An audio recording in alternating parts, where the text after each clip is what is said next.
my name is Allie Schmidt. This is my dad, Dan. He owns Caitlin's Glass. Thanks, Allie. Things like doors and windows go into making a house. But when it's your home, you expect more, like the great service and selection you'll get from Caitlin's Glass. Vinyl replacement windows from Caitlin's come with a lifetime warranty, including accidental glass breakage replacement. Also ask for custom shower doors and many other products and services. Call 962-1636. Locally owned with local employees for nearly 30 years. Caitlin's Glass, the clear choice.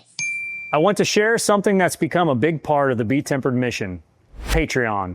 Now, if you've never used it before, Patreon is a platform where we can build community together. It's not just about supporting the podcast. It's about having a space where we can connect on a deeper level, encourage one another, and walk this journey of faith, resilience, and perseverance side by side. Here's how it works. You can join as a free member and get access to daily posts, behind-the-scenes updates, encouragement, and some things I don't always put out on other platforms. And if you feel called to support the mission financially, there are different levels where you can do that too. That support helps us keep producing the podcast, creating gear, hosting events, and sharing stories that we believe can truly impact lives. And here's the cool part. Patreon has a free app you can download right on your phone. It works just like Facebook or Instagram, but it's built specifically for our community. You'll be able to scroll through posts, watch videos, listen to content, and interact with others who are on the same journey. At the end of the day, this isn't just about content, it's about connection. It's about building something together, not just me and Ben putting out episodes, but a family of people committed to growing stronger through real stories and real faith. So whether you just want to hop on as a free member or you feel called to support in a bigger way, Patreon is the door into that community. Because at the heart of BeTempered has always been simple, real stories, raw truth, resilient faith, so that even one person out there that hears what they need to hear, and Patreon helps make that possible. Welcome to the BeTempered podcast, where we explore the art of finding balance in a chaotic world. Join us as we delve into insightful conversations, practical tips, and inspiring stories to help you navigate life's ups and downs with grace and resilience. We're your hosts, Dan Schmidt and Ben Spar. Let's embark on a journey to live our best lives. This is BeTempered. What's up, everybody? Welcome to the BeTempered podcast, episode number 113. Today is, unfortunately, we are without Ben. He is on a family outing, a baseball tournament with his kids. And so we hope that that's going well for him and his family, and they have a great weekend as we record here today. But today's guest is someone who I met probably a year ago, really. And it was from my rite of passage experience that we kind of made the connection, and Mark Broeker is here with us today. And so I'd like to say welcome, Mark. Hey, thanks for having me on the podcast here. I think I've been a fan since the beginning, but getting to know you over the past year a lot closer, and you'll see in the story here that we have a lot of commonalities, but most importantly would be the ROP, and we'll talk about that at the end. But it's a privilege to be here because my story is much like others that have been here. Some parts are good, some parts are bad, some parts make you laugh, some cry. But in the end, it's how do we keep walking forward? Yeah.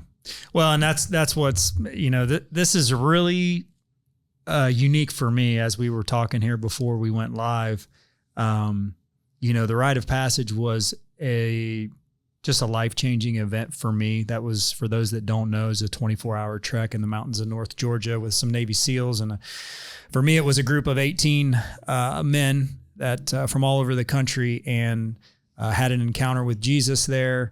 Just an amazing experience. And the cool thing now is that Mark just recently completed the rite of passage this past Saturday. And so, we did a little bit of training together, obviously a lot of conversations, trying to provide as much advice as I could without giving away too much. And at the end of the day, when you go through an experience like that, yes, you have to be prepared physically, but I think the thing that you really can't prepare for is mentally. And so I'm excited to hear that story. But with all that being said, you know how we like to start every podcast is from the beginning. So if you would, Mark, talk about what life was like for you growing up as a kid. Yeah, before I dive in, I would say that, you know, this is my story. Some of it is it's super hard to me. Some of this, honestly, my wife don't even know completely. You would say after 10 years of marriage, the 18th of June was our 10th year. But as guys, sometimes we don't expose ourselves as much, and that's just part of who we are. And that's just the way it is. But I would say everything in my life, though, in this story, it flows completely through my faith and all of that. So one thing that, you know, I just prayed this morning was this is my story, but it's really living through him. So from there, whatever comes out is going to be from that point of angle. It's truly not about me in the end, but for me, it was growing up. I was born in 1990. There was not much going on in 1990 overall. I was born in rural Indiana, small town of Rockport in southern Indiana, right on the Ohio River. My parents both worked. My dad was a grocery store manager. He worked for the same company, actually. When he turned 18, I believe he actually started working before the age of 18, but whenever he was 18, he officially joined the organization. He worked for the same organization the entire career. That's something that is not true. So he is originally from Huntingburg, Indiana, and DuBois County, so I have a lot of relatives there. But to start in Huntingburg, and then he went to Rockport to launch this grocery store there, and then he kind of moved up the chain from there and did a lot of different things. But for him to go down there and start from scratch and start to grow, and then he met my mom, would have been from St. Henry, Indiana. Again, we're talking small town. St. Henry is population, I don't know. We're talking probably under 100. It's not very big. It's farming community there. A funny story about them is my dad, he's a car guy. He would go see my mom and that, but she lived on a gravel road, and we're not talking a real long gravel road, but it was a gravel road. So he would ask, you know, could you walk down so I don't have to put my car in the gravel? What a gentleman. So I mean, that's just a funny story. Of course he did and everything else, but that's just, we give him a hard time sometimes about that. But they met. Next thing you know, they would be living in Rockport. My mom was a second grade school teacher. And again, this is very ironic. So my dad, grocery store manager, same organization the entire time. My mom, second grade school teacher. What do school teachers do? They change grades. They change all these things. They just do. She taught second grade her entire career. So creatures of habit, I guess. I'm not sure, but very successful in what they did. But they really poured into their children. I have 3 older brothers, all of which are very similar to me, ironically. When you see families, you see kids, they're always very different. For us, if you see one of my brothers, you pretty much see a lot of the exact same characteristics in all of us. That's just who we were. I'm not really too sure how that happened. My oldest brother, Ben, he was born in the 70s. I was born in 1990. So 18 months after Ben was Adam. And then Matt, he is about 5-6 years older than me. So here I am, the baby of the family, which was good and bad. So it was very good because I was the baby child. So that means I got away with a lot of things. That means I got to go with my brothers on all kinds of things that probably shouldn't have done. There's things that my parents don't know that I did. And that's completely fine. We're not going to talk about that today.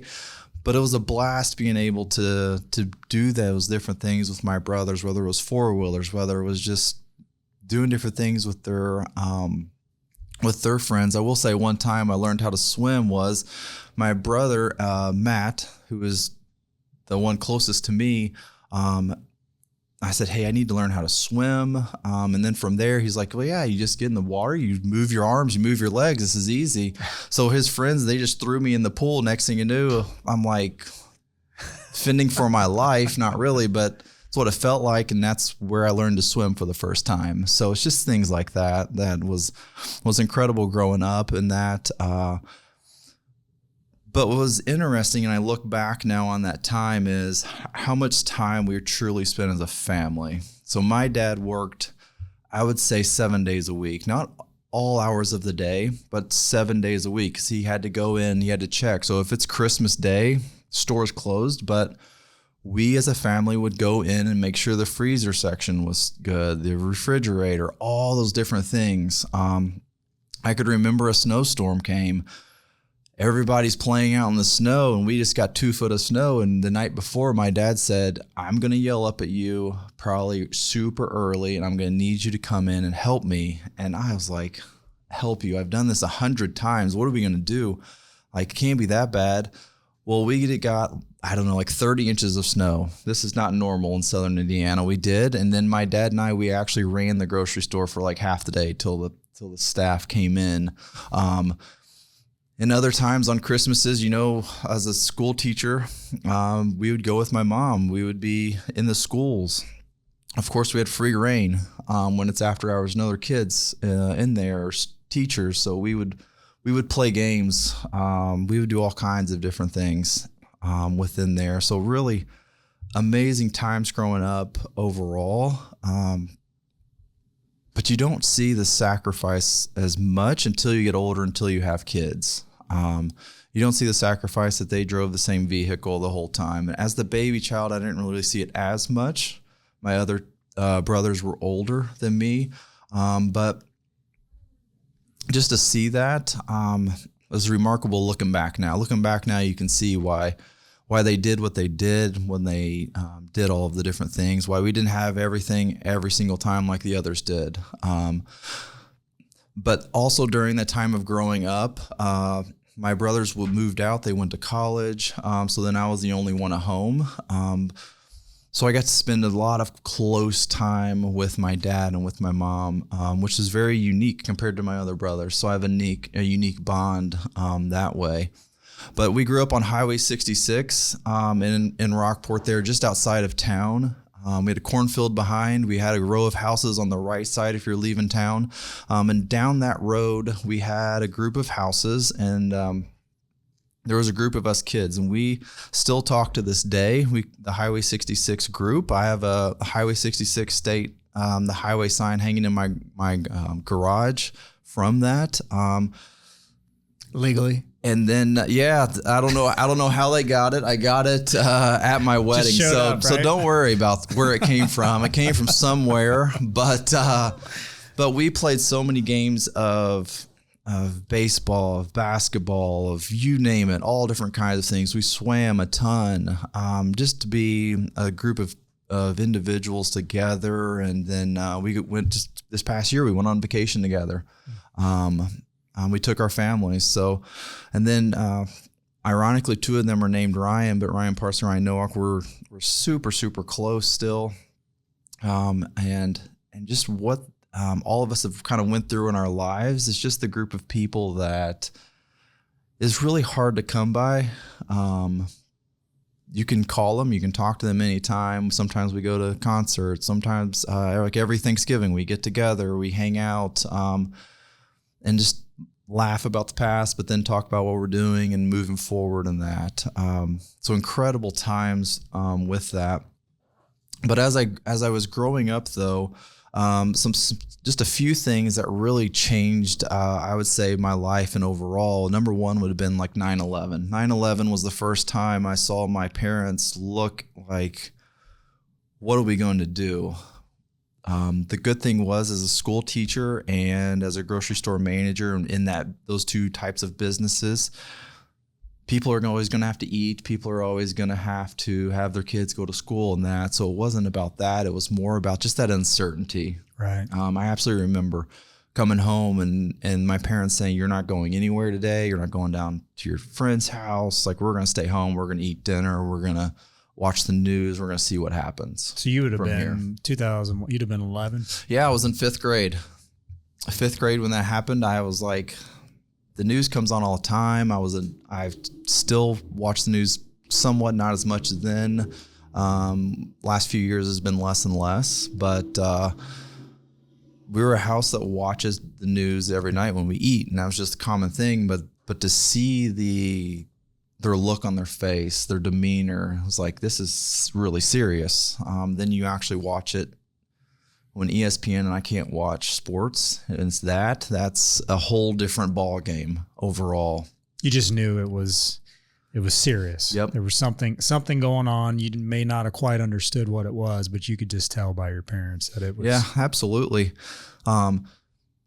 So from there, I had a cousin that went on to be in the Marines. He was a lifetime Marine, just got out, probably 5 years ago now. But, I remember writing letters and doing different things with that. So it was really impactful about the need to care about the people around you, the need to care about your country overall. That was the first time that actually felt real, and I had to do my part about that. But then something, we kept going forward, living good, playing sports, doing all of those type things. But in 2003, that is when something truly changed. So there's a small town, I'm going to call it. You can almost call it a village. It's not a village. We'll call it a town. It's called Gentryville, and the road that we used to go to my grandparents' house, the highway used to go right through it. You go around the corner. I can remember this exact spot. My dad turned around in the car. I always sat in the back seat, no matter the vehicle. Parents were in the front, and then my dad said, "I have cancer." Well, I'm 13 years old. When someone says that, the only thing you've ever seen is in a movie. Like, oh my gosh. So he said, I had cancer. This is prognosis and da-da-da-da. As a 13-year-old, you halfway listen. You already kind of shut down as soon as it comes out. But that moment, I still go back to it today. I can pinpoint where we were, all of that type stuff. And it was just like, why am I part of the statistic that says, hey, we have cancer in this? But he had the cancer. He had good prognosis, caught it early. He is a regimen for going to the doctor every single year when he's supposed to. So, he had radiation for that to get everything, and it went really, really well. But at that exact moment, that's when, it was like, oh my gosh, like real life does happen here. When you're a kid, you take things for granted. You take everything, we're just kids. Invincible. Yes, absolutely. And that was just a moment that just etched like, oh my gosh, okay. So he, like I said, did the radiation in that. But what actually happened was that was a time where the family overall, we all just kind of came together. There was times I didn't get to go do different things with friends or whatever. My schedule was changing, and we would go down to Evansville. It was about a 45-minute drive, 30, 45, and he would do radiation every single day during the week, and I would go with him often because it would be later in the day as soon as I got out of school or something. So those amount of times, the random conversations, the randomness of whatever we did, maybe it was getting ice cream on the way home or something, a lot of different things, is really impactful about being cognizant of what you're doing. Some days I did not want to go, but you could tell, looking back now especially, the impact that had not on just me, but one of his kids being there. Mm-hmm. My other brothers, they were already grown out of the house and that. So it was just super quality time that as a teenage boy, that is not something we do. No. We like to be on the go, do stuff, mess around, cause havoc. Overall, that's what we do. But that was really, really good times overall.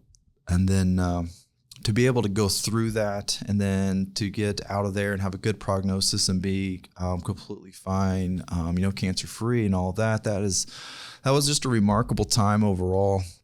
Then in high school, I played football. So I would say I was pretty athletic. Now, I'm not going to say I was going to go play at Notre Dame. I had a neighbor that was a diehard Notre Dame fan. We were grown up Catholic. So my neighbor was like, hey, you're going to play for Notre Dame. My body, it did grow, but it just kind of stopped growing. I did have some speed to me, but it was not, again, not Notre Dame speed. I'm not going to say I'm not going to go play at Notre Dame. I always joked that I will not play at Notre Dame, but if I keep going, like if I keep doing like I'm doing, gain weight, get faster, all of that as I am, maybe I could play at IU. Now we're talking IU, not in the past 2 years. We're talking like IU when they were, hey, we won 4 games. 90s, yeah. Like, come on. The caliber of the team was a lot less. So, to do that, as a freshman, I was on special teams. I was planning to be on the varsity roster and be the kickoff returner and some other stuff. And then there was a day on a JV game on a Monday where it was about second, third game of the year. And I went to make a cut to the left, and it just did not happen. One of my knees just completely hurt. I heard something pop, and lo and behold, I had torn my ACL. I thought, are you kidding me? What does this mean? Not only did I tear my ACL after I went to the doctor that next, I tore my ACL, I tore my MCL, and there was something else in there that wasn't right. So I pretty much destroyed one of my knees. And they said, this is what happens. It's fine. You'll be fine. You can just go through, do everything you need to do. So I had surgery, got everything done, fixed, good to go. My only concern was, as a true person, that age in high school, will I be able to play golf in the spring? And what about football the next year? Thinking about that now, I should have been like, what happens if I just don't play football? Like, what happens if maybe, I don't know, just learn about football, just be a coach on the side. But I came through, healed up like I was supposed to, played golf in the spring. Football and golf were my sports that I played. And then that summer, had a very, very good summer. Our football team that year coming back was going to be very good. We're going to be very good as long as we stayed healthy and as long as everyone did what they were supposed to do. We're high school kids. That's 3/4 the battle, making sure we stay focused on the objective here. Keep your head on straight. Yeah, so a very good year, and then building up muscle and everything. I found myself starting on the varsity, which was a huge ordeal after everything that had happened that previous year. But to start on varsity that first year, on the secondary side, so I was a defensive back. For some reason, I always played linebacker, but I was never that big. It's basically because we were a 2A school. When you're a 2A school, they pick your spot because of your size and your speed, and it's not really about where you should be. Right. But to play defensive back in corner, I practiced one day. They're like, "Hey, you're not playing there anymore. You're coming over here." And I was like, "Thank you. This is so much better." But that sophomore year, it was an incredible time. So my dad, and then we had family friends. It was the Wood family. So Alan and Michael. So Alan was a 6th grade math teacher. Michael was the optometrist in town. They had another brother named Billy Wood. He was a high school math teacher. Family friends forever. And they all were on the chain gang for the football team. Now, if you know anything about football, just think about the chain gang. When you look out on the field, you always see where the down marker is. It's first, second, third, or fourth. Somebody has that job. Somebody has to hold the other 2 poles for the 10 yards. And then someone has to put the marker down on the line, on the exact line, whether it's the 40-yard line or the 50 or whatever it is. So they all had their roles within that. And my dad was on the chain gang with them, and they had done it for all of my brothers. They had kids that played. They had been on there a long time. They made a pact. They said, we're going to do it as long as Mark keeps playing football. And that first game of that year, it was about 200 degrees outside.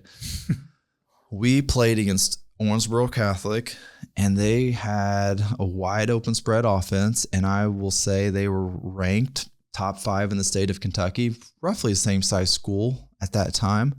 And here I was starting on varsity. They threw the ball maybe like 40 or 50 times. I mean, they threw a lot. It could be just 5-yard, 2-yard pass. I mean, it could be a lot.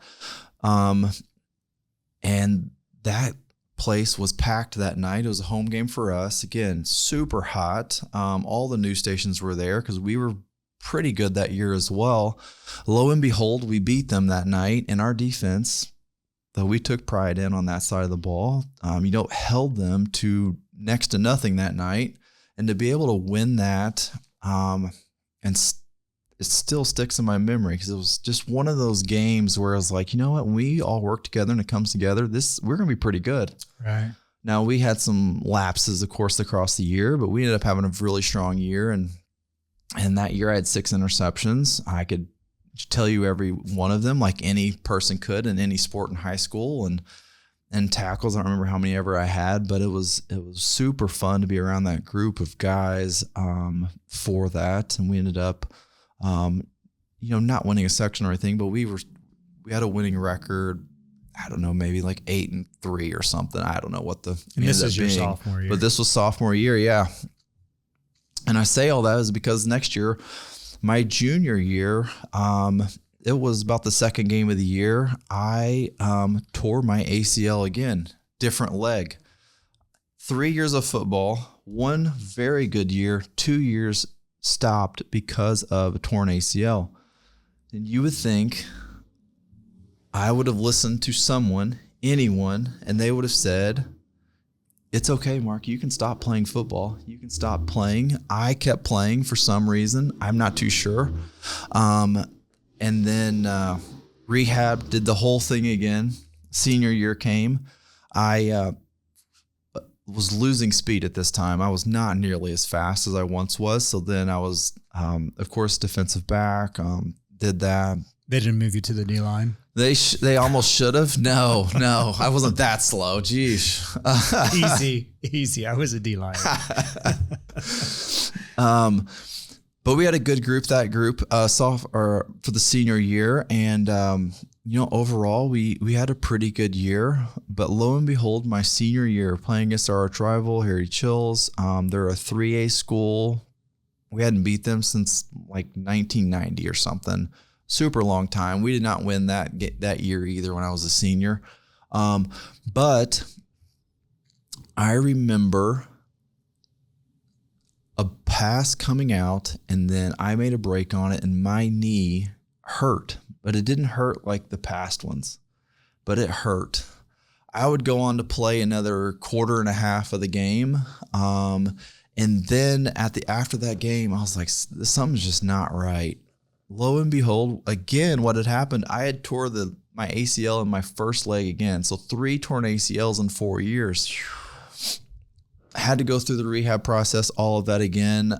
Thankfully, there was no other way I could play unless I played in college. And who would want someone to play in college with 3 torn ACLs? Thankfully, I didn't even venture to try that. But how did you feel? I mean, the second one, the third one, like when that happened, where you at mentally? I would say the first one was not that bad. It was like, this just happened. The second one, it was not good, but overall, statistics, I believe, say that if you tear one, there's a pretty good chance you're going to tear another one on the opposite leg, just because of how much rehab you do on the one if you don't rehab the other one while you're doing it to equal it out and all that. But the last one was like, are you kidding me? Every time I try to do something, something goes backwards, it seems. But you just keep persevering through, no matter what. You just keep going forward, doing the process, and go from there. School, you had to get A's and B's in our family. If you didn't get A's and B's, you were in some deep trouble, and I was not about to do that. So you always had A's and B's in that with school. So that was always good for that with the grades. But just to not be able to fulfill, athletics as you should. Looking back now, you see that it happened for reasons. I had bonds with a certain coach. Then his brother was a coach at a different place. I went on to college to Indiana State. I was going to be a teacher for all of a week, and then I kind of switched my degrees. My mom was not happy when I told her that. She was actually livid. What'd you switch to? So I switched to political science and public administration. I did not really want to work on a campaign. I really didn't know what I was going to do with it completely. I knew it would kind of work itself out. I would figure it out. It was more of a broad one. And just kind of see where it went from there. And public administration was a good minor to have.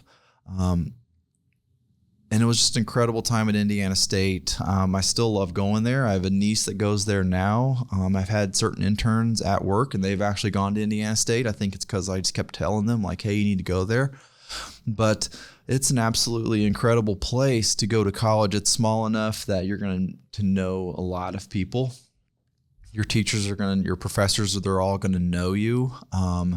Terre Haute at the time was, they were investing a lot of money, so it was far different than anybody else thinks of. They think of like before when it smelled and all this other stuff. It was a lot different there. It was starting to grow and all of that. But yeah, I just remember when I told them that, she was so upset about that I thought she was, and this was not normal for her, but I thought, oh my gosh, I have truly done something bad here. Yeah. Why did I do this? Well, from an outsider listening to your story, it makes a lot of sense because your mom was a second grade teacher her entire life, and your dad ran a grocery store his entire life. So all they know is loyalty. Right? And here their son switches after a week. Absolutely. And then I think I was also the only hope for a teacher within the family. My other brothers, they are in business. They are not teachers, but I did switch, and it really opened up some things though while I was at Indiana State that really fed my passions. Looking back now, I can see why things aligned like they did. Before I went and changed my major, it wasn't just like off the cuff. I had done some research. I had thought about, talked to different people. We had a lawyer in town that was a family friend, Rick Wetherill, and I said, hey, I'm thinking about switching my major to this. What do you think? And he gave a lot of advice about it. That was something I did then. I still do even more today. He's like, absolutely. You could do all kinds of things. He was a lawyer. He's like, you can go be a lawyer. You can go do all these different things with that. So in the end, it did make sense, but at the moment, it was just very, very difficult, hard conversations with that. But going there, I knew some different people that had went to Indiana State, and then actually stayed on the floor with that had pilots. My roommate at the time, he was going to be a pilot. He switched his major as well. So some different individuals on that floor, they end up going to different parts of the military, different places. One does drone work around the world currently. So a lot of unique people that we met there that are doing incredible things right now. But what happened at Indiana State was, though, in the political science, it's a smaller department, so they're all about connecting you to things. For a while, it was, all right, I'm just going to go to class. I'm going to do this. But it really was about my junior year where things shifted. So in my junior year, I was like, all right, I got 2 years to figure this out. And then I am going to have to find a job. Like, I need to grow up, basically. I had this pep talk to myself. Then also at that time, I had to get a job. So I needed money, because eventually money that you get during the summer, money you get different places, like from odd jobs and all that. Eventually it's going to run out and all of that. And your interests become more expensive, all of that. Right. So I applied to all these different jobs. And then I got an interview at Kohl's, and you're thinking like, this guy went to Kohl's. Absolutely. I went to Kohl's. I was like, how hard can this be? It's Kohl's. People go in there, they buy clothes. They just go in there. This should not be bad. So it really wasn't. So the manager and I, became actually very close because a lot of guys don't really work there. There was maybe like 8 of us total, and maybe it employs 50. I don't know how many it was, but so we had common interest overall. So then he started like giving me advice about life and this random stuff. And it was just an incredible thing to be there. But there was a day though, one day that I was working on one of the registers, and I look across the store there in the front, and then there is a person that walks that just started. I was like, who in the world is that? And I remember this because I said, because of the red Converse shoes. And that individual was getting trained, and then they ended up coming over, and then I had to train them on the register and do different things because I'd been there for a little bit then. And this person did not like me at the time. I did not understand why. It actually kind of drove me a little bit crazy. I'm like, what the heck? She absolutely hated me. And that person that I'm talking about would be my wife now. So at first, she absolutely hated me. And I tell her still to this day, I said, I still remember you wearing red Converse shoes, you were wearing jeans. And then I knew from that moment on that, I don't know, something was there. I wouldn't say that exact moment. It was like, hey, I'm going to marry her. But she absolutely despised me. So for that next week, I was like, what in the world? So over that next week, did not take very long, but over that next week, you're in college. So once you get off work at 10, you're not going to go home and go sleep. Like you're going to go party, do different things like that.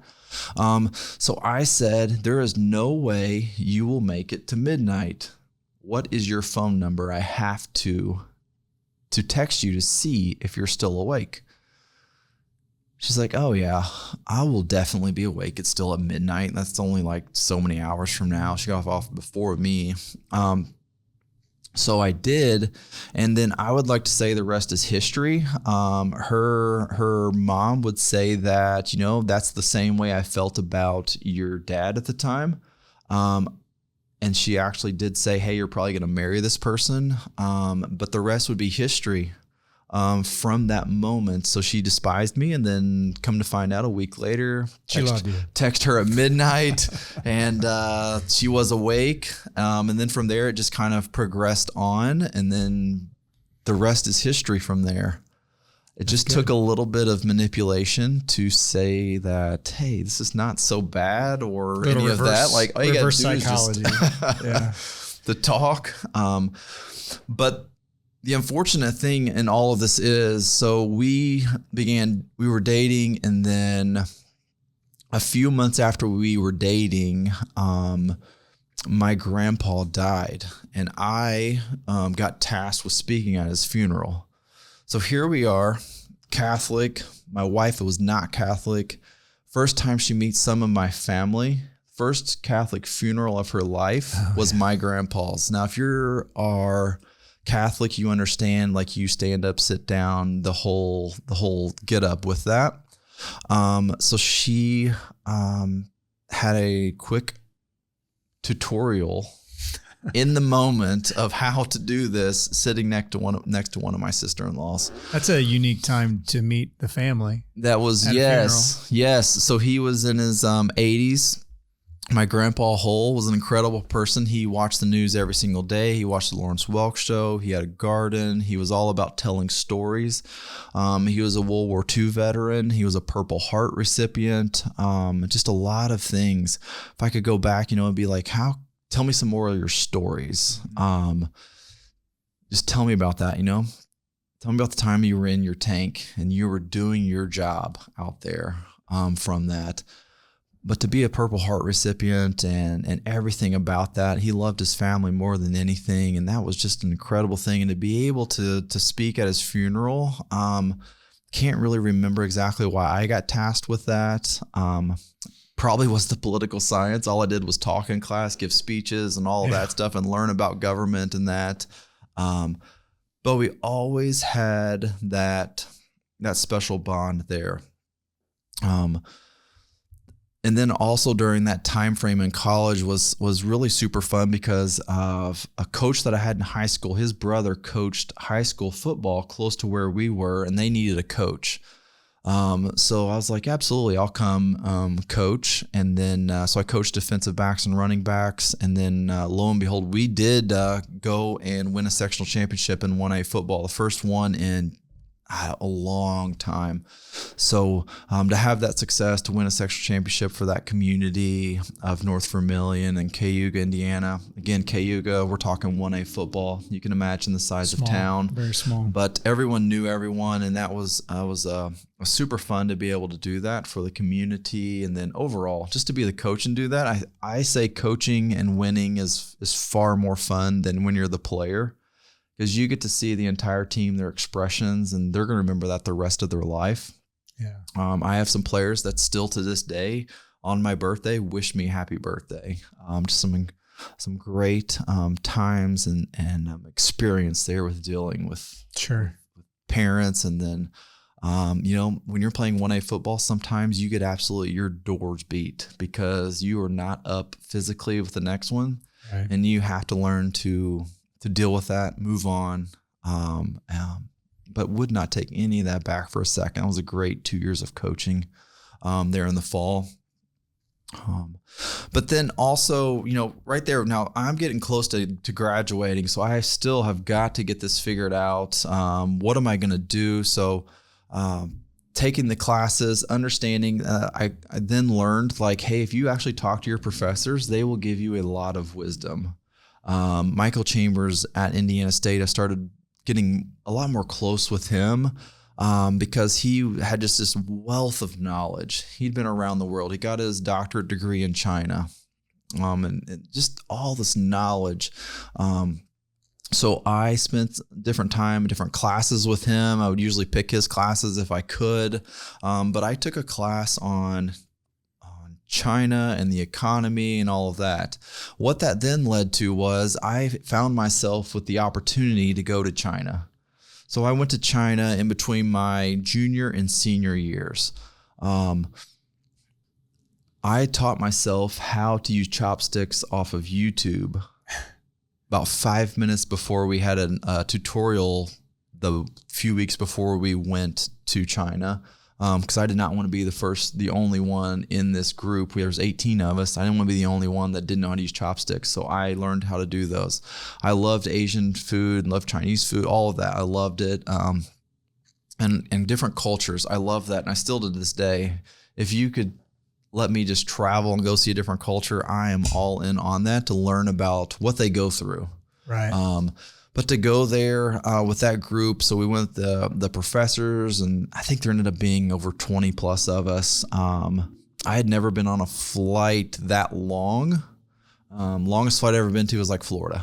So to say that I'm going to be on an airplane for 18 hours, 12, 16 hours, however long it was, that was exhausting. But once we were there, we went to Shanghai. We went up the Yangtze River on a boat. I still remember playing badminton in the streets with kids. We were the first in this village that we stopped at. We were one of the first Caucasian white individuals that they had seen, first Americans with that, which was super cool. Everyone thinks that the Chinese people, they hate us and all this different stuff. When you read articles, when you see in the news, when you break it down, you get out of that high level of government, the local people are just people. They all are the exact same. Doesn't matter if you're in Richmond, Indiana, or if you are in a hut in China in the villages. Everybody is the exact same. You eat every day. You have to drink. You have to do different things. We are just very, very privileged here to be able to do all that we do with ease. We're not working in rice fields. We're not having to do different things. Here, we can do a lot of things easier, and we have a way of life that is very easy overall. We ended up going to Beijing. The Olympics were there several years before, so we got to see all of that type stuff. One thing that really shook me, though, was we were in Tiananmen Square, and you could see where the tanks were when they came in. So you could see exactly still down on the pavement where they moved and all of that. You could see the tracks. So you learn about that and you see it in pictures, videos, all this different stuff. But when you are actually standing on top of that, that's a whole new meaning. That's tough. That's tough when you see it in person and you're there.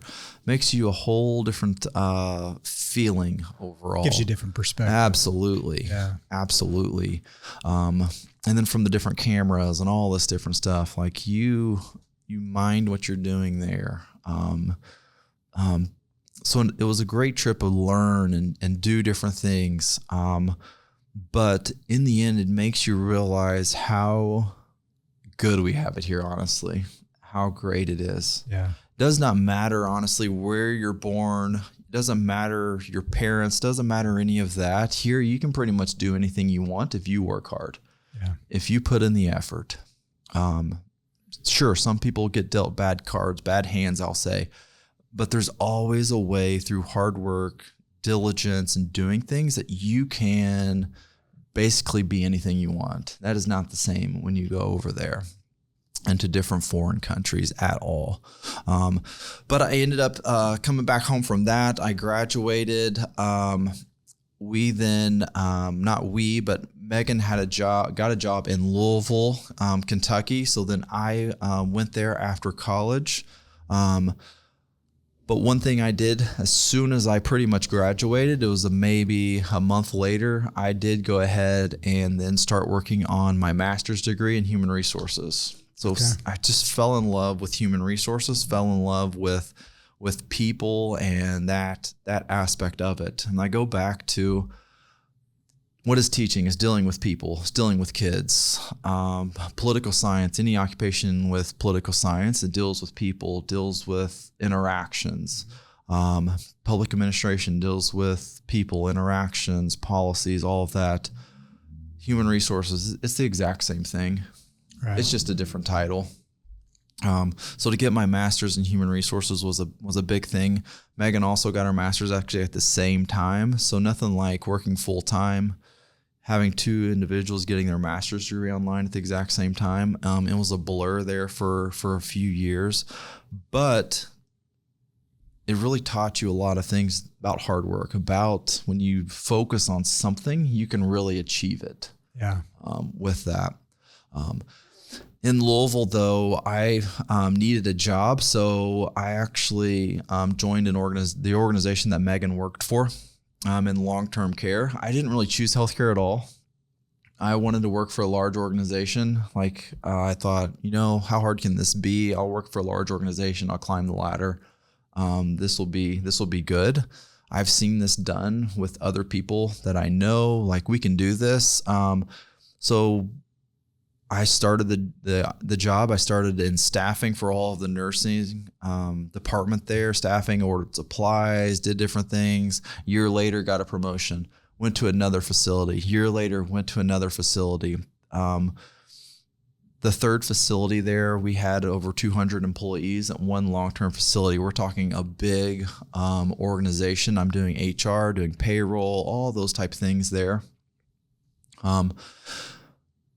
But when you have success, sometimes you don't know what to do. You don't know how to deal with it. And I found myself during this time comparing everything that I was doing to my brothers. I did not ever think about hey, your brothers are older. Far older, not a 2 years older. Right.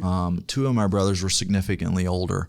So I started comparing to them. And when I started comparing to them, that's when things happened. So I had promotion. I'm like, my gosh, I'm doing really good. I had good interactions with people and that. And they were like, hey, maybe you should think about one day maybe even becoming a head of one of these long-term care facilities and that. So it just kept seemed like feeding my mind, but it wasn't fast enough to me, I guess. I couldn't acknowledge that. I wanted to be like my brothers. I mean, that was the same way when I was a kid. I wanted to be like my brothers. Like, I just want to grow up. I want to be like them. So here I am as my first 3-4 years out of school. I just wanted to be like them. So I just started comparing, and it just kept getting worse. They would have,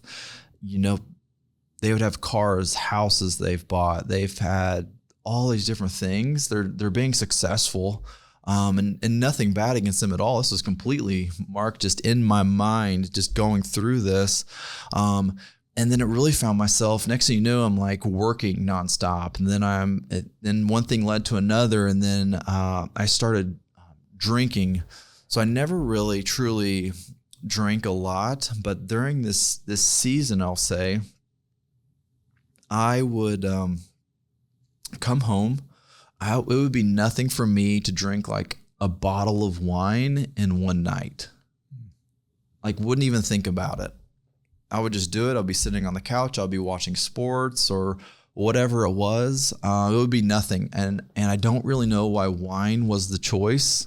We're in the bourbon country there. I didn't even really like bourbon at that time, but for whatever reason it was. Maybe it's because we liked going to wineries and different things down there because there's a ton. Wasn't beer at all either. For whatever reason, it was wine. And then I just got on that roller coaster of doing that. Next thing you know, I am becoming just anxiety filled. I'm becoming, I really just started to become depressed. I had no idea. I was successful at work. I was doing everything. People just kept coming to me, asking questions, doing this. We would figure it out. It was going well.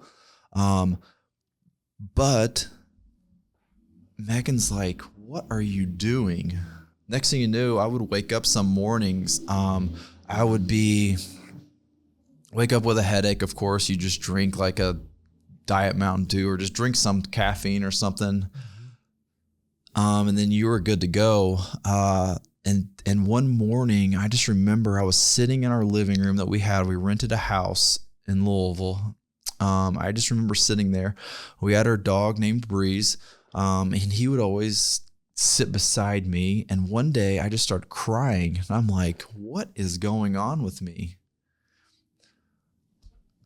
So we started going to a church. We had tried several of them down there, but we found one because I had a coworker and she was like, hey, you should try this church. Southeast Christian Church. This is a mega church. I was raised Catholic. This is a non-denominational church. I was raised Catholic. You go to the Catholic church. Megan was Methodist. We were both like, we're not going to switch. So to find that church and to be a mega church like that, they had numerous sites. Somehow, though, they are incredible about knowing everyone's name, knowing if you're the first time you've been there, all that. They're just incredible at what they do. And to go there, we started going, and it was just the music, the sermon, all of that. It was Dave Stone at the time. Now it's Kyle Idleman. And you have guys up there that are writing books. They're talking on all these different places. They're just incredible, down-to-earth people, though, at the end. So I found myself crying there. And then Megan's like, you've got to reach out to James. So James was the pastor of our campus that we were going to. So I ended up reaching out to James. We went and had coffee one morning. And he goes, Mark, have you ever been diagnosed being depressed or anxiety? And I thought, there is no way. Like, there's not a chance I have that. Like, I am being successful. I am just have this thing where I guess I like wine. Maybe it's a bottle a day most days, but like, I'll just overcome it. It'll be fine. So I did, met with him there. We were there for about an hour and a half. And by the end of it, he went through the different things, what I was going through and all of that. And it wasn't in a way that sometimes people get too focused on the health side of it. He was just having a person-to-person conversation. And he understood me. I understood him. I knew where he's coming from to begin with. And at the end of it, I was like, you know what? You might be right. That is not healthy to be just downing alcohol like that. It's not to have these feelings. That is not okay. So when I left there, I texted Megan. I still remember texting and driving to work, which was about 10 minutes away. I said, this is what I think it is based off of our conversation. There was a song that came on the radio on that drive by Jeremy Camp. Now, Jeremy Camp is a Christian artist. He's born in Lafayette, Indiana, ironically. And I really became really close to listening to him and understanding his story of his wife that died of cancer and different things about that. Super cool guy. But that moment, I'd never really heard him. And that on the radio that day, the song Same Power came on. And I thought, wow, that was really powerful. Same power. It's like everybody has the same power within you. That same power that move the mountains, it has a verse in there. Same power. It all lives within us. All we have to do is have our faith, and we have the same power that God has. So next thing you know, I'm like crying, but this was a different kind of tears. The first one was like a lost tear, like, what in the world is going on? Why am I doing this? This one was like, wow, that was correct. The diagnosis that he gave me, I felt. So then that was the first time ever I went then and scheduled for counseling. This is a guy, I'm talking about me, that wants to be like his brothers. That's all I wanted to do.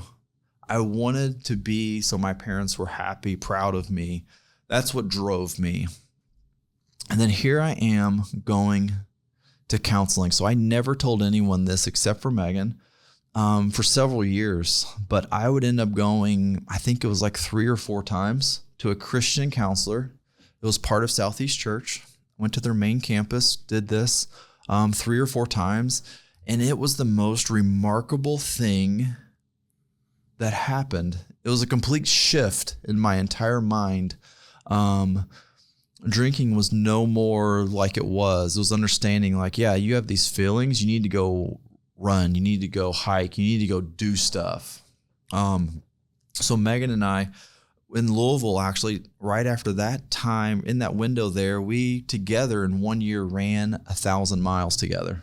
In 1 year? In 1 year, we did 1,000 miles. I cannot remember up the daily total what that is. I want to say it's like 2.73, but don't hold me to that. We had a spreadsheet, and every single day, almost every day, some days we ran further, so we didn't have to on a day, but we did 1,000 miles that year together.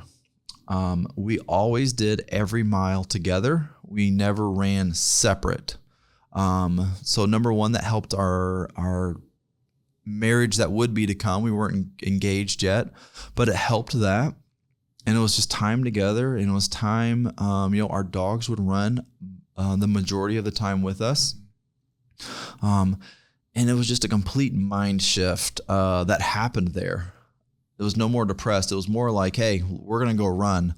I remember going to the shoe store instead of just buying the shoes like, in the past, it was always tennis shoes, but instead of just buying like random $30 running shoes, here I am buying ASICs that were like $100. I thought, oh my gosh, what have I done? And you realize like, hey, if you buy good shoes, you can go a lot further and your feet won't hurt or your legs won't hurt. And you spend $100 on shoes. You were probably spending $100 a week on wine. Yeah, there was a lot, but it was just incredible to see that shift that happened within myself, within our house that we had, and just to become closer like that. We had other people that would join us along the way that would be like, hey, yeah, I see your posts. You're doing this. That same year, we did 50 cents for every mile that we ran. We donated. So we donated to the church. We donated to some other smaller things, but it was just part of who we were. It was part of becoming closer together and to do that. So that physical component was always within our part of our makeup, to go hiking, to go out, to do things out into the wilderness. And then come 2015, I was like, okay, I have got to then like get married, or like this has been going on long enough.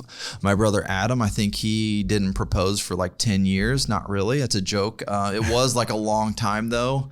At one point it was like, are you ever going to do this? I did not want to be that person. It was long enough though. Like it needed to happen. So where I worked, they had one of my coworkers had a friend that owned a jewelry store, in typical male fashion and typical my fashion as well. In the back of my mind, I knew what ring I wanted. I literally went in there, picked out this ring, and left within about 30 minutes.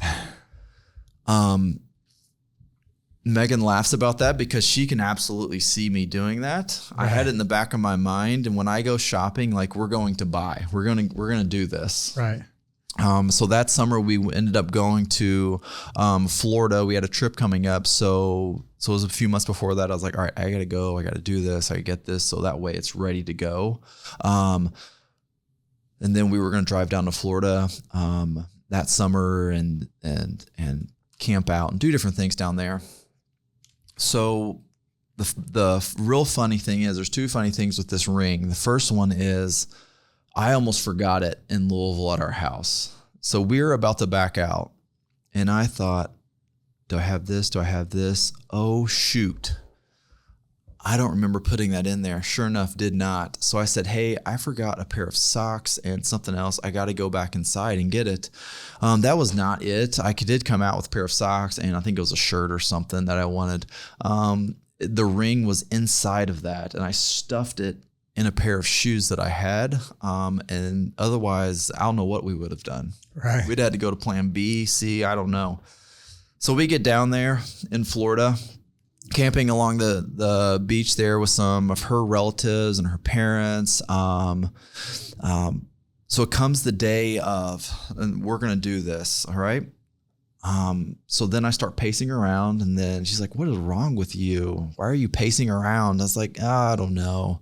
I'm just tired of like sitting. When you're on the beach, you sit a lot, you do different things. So we had dinner. I had this plan. We're going to go to the water and, sunset. This will be perfect. Like, how cool this will be perfect. Like, just like Mark would have drew up. Absolutely not. But it was perfect. So before I tell about that night before, the very night before, her relatives that we're camping with, there's like 10 of them. They need to borrow a car. This ring has been in the trunk of this car the entire week. They come over at like 10 o'clock at night and say, hey, we just got back from this, and this. We need to go get some food real quick. They take our car. And I think, oh my, what happens if they get pulled over? What if something happens? What if they get in a crash and that car goes to like it's hauled away? I don't know where it is. What happens here? I'm a nervous wreck. So I don't sleep. They get home at like, I don't know, 2 or 3 in the morning. Thankfully in one piece, nothing happened. And I was just like, oh my gosh. So that evening though, Megan's like, why are you not sleeping? Like, what are you doing? When it all makes sense now, I was like petrified that ring was going to be gone. Or what happens if they get my pair of shoes? Next thing you know, it just falls out because you're in a person's car. You need to move things over. Yeah. Absolutely. Yeah. But it all worked out. So then we eat dinner that next night, and here we go. We're going down to the beach. I have the ring in my pocket. Everything is going to be great. The timing, we're doing good. If you know anything about my wife though, she loves dogs. We're walking down the beach. This is perfect. It's going to happen here in a little bit. Eventually, I'll just come up with something and, I'll ask. There is a couple out there. They're just out there minding their own business. They have a dog. She stops. I said, are you kidding me? The sun is setting in like 10 minutes, 20 minutes. She stops and talks and talks and talks and talks some more. By this point, her dad is like, Megan, get going. You've got to get going. Don't just stay there. And long story short is that finally she keeps going. I say, hey, let's run down to this, whatever it was, down here. We're going to run to the spot, we'll race. I bet I win. Just something we always did. Everything's always a competition. So we do. Then I ask her, to marry me. And then what does she say? She says, are you kidding me? I thought, oh my Lord. Is that a yes? Is that a yes? Or is that a no? Or are we just going to think like, are you kidding me? And it was more like, are you kidding me? You finally asked is basically what it was. But it was like, just say yes. Like, let's just move on. So finally it did, but it was just like, you waited on a stranger's dog while I had this all planned. Like, come on. And then to say, are you kidding me? I was like, oh my gosh. So she finally said yes. She did finally. Yes. She did. And then we got married in 2016. In the spring of 2016, though, all my other grandparents had passed away. I had one grandma left. Her name was Mark Broeker, diehard Cubs fan. I was always closest with her. One thing that I wanted for my wedding was for her to be there. And for her to be there, we got married, at Huber Winery and the winery and all of that. But her health started deteriorating. But we had a plan. She was going to be on the camera. We can do this. We have technology. We can figure this out. But it just kept getting worse. Her health did. And then she ended up passing away about a month before. It was Memorial Weekend before our wedding, and we got married on June 18th. And that hit me like a ton of bricks because that was the one thing I wanted. I wanted her to be there. I had no other grandparents, but I wanted her to be there. Selfish me was like, man, this is terrible. That's the only thing I wanted. Why?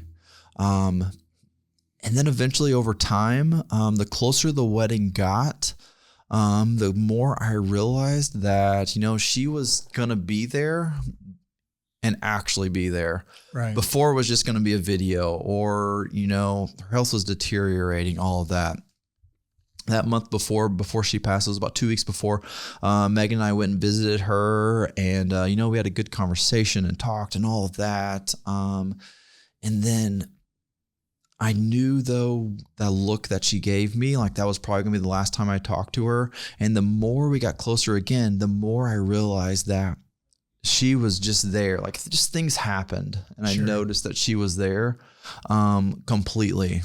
And that was what was really hard at first and what I really, really wanted was to do that. But, it meant more for me to be the pallbearer at her funeral. It meant more that she was, present there with my other grandparents that were there. They weren't there physically, but in my mind and all of that, they were there. So we ended up getting married then in June there at Huber's Winery. And everything, you go on your honeymoon, you do everything. You're like, all right, now, life and all of that. We have this promotion, like everything was going, great. And then it was about August, September in there. My boss at the time came to me and said, I don't know how to tell you this, but your job is being eliminated. I'm like, hold on a second. You have 200 plus employees here. How can you not have someone doing payroll and HR? It just did not make sense. They came up with this idea. We're going to shift things around. It was about saving money, the entire organization, long-term care. We're going to get rid of the HRs. We're going to make it centralized at the home office, all this different stuff. It was like, all right, that's fine. We'll figure this out. That is A-okay. At that same time, we did want to move back to Indiana. Louisville was fun. We had our friends there. It was great, but it was time to move back to somewhere smaller. It was time to not spend 30 minutes in a car to go 3 miles. Right. And from there, it was just honestly God kind of orchestrated all of this because we wanted to move. We would have moved eventually, but I think that was the nudge that was like, this is when you're moving. Forced you. It forced us to do that. Megan had a friend that was part of an organization up here. She helped her to get a job and to do some different things there.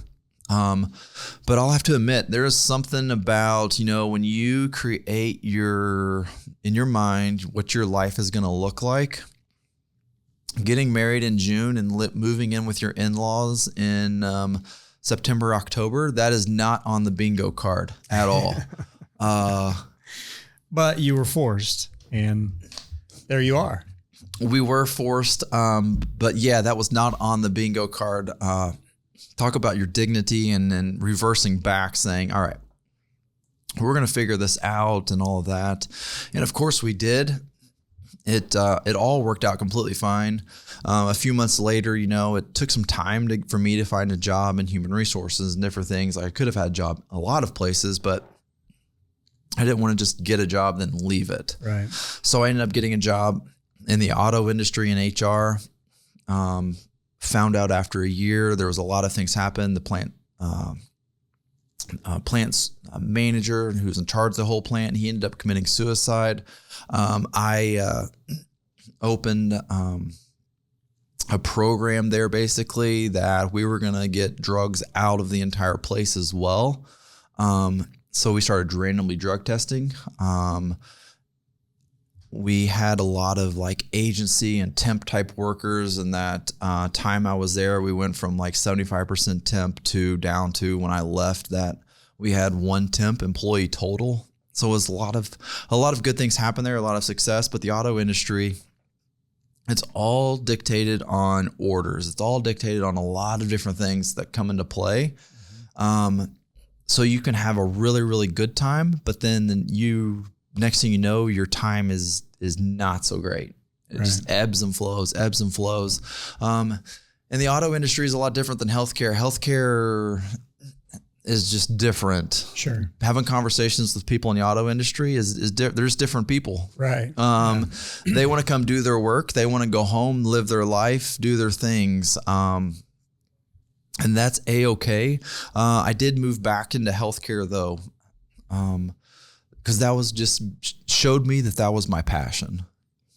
So to do that was to get that experience up there. It was kind of like, yeah, you can do this types of moments. But then to go back into healthcare it was just a breath of fresh air. So you're back in healthcare. Life's going good, and talk about at some point in time. You and Megan have the discussion about having children. Yeah. So after, for a long time, we did not, I wouldn't say we really wanted kids at the beginning, but eventually it was like, all right, we're going to, and once I switched jobs, that was when it was like, okay, it's time to get like serious about this, and a family and that, in 2019, I actually went on a mission trip to India. Incredible time there, but it was a week before we booked the same week rather that we booked our flight over. Megan found out she was pregnant. So it was going to be both of us going. Then she obviously was not going to be going. So she found out she was pregnant. I only bought plane tickets for me. So she was then pregnant. Everything was going smooth there. I went to India on the mission trip. It's just incredible again, just like China. India is just the exact same. People everywhere. But again, incredible people. They will give you the shirt off their back. They will feed you. They will do anything possible to help you. And the culture there is just outstanding to be able to do that and help. I got home from that trip on a Saturday. That Saturday was after some flight delays and that, so I was jet lagged terribly. so I went to church that next morning. Everything was, you're like on a high because you just went on a mission trip. You did these different things. It was a trip, foreign country, all these different things that you had happen was incredible. So to be able to tell those stories and all of that, it would have been, I believe, Tuesday then of that week. That night, it was, she said, something is wrong.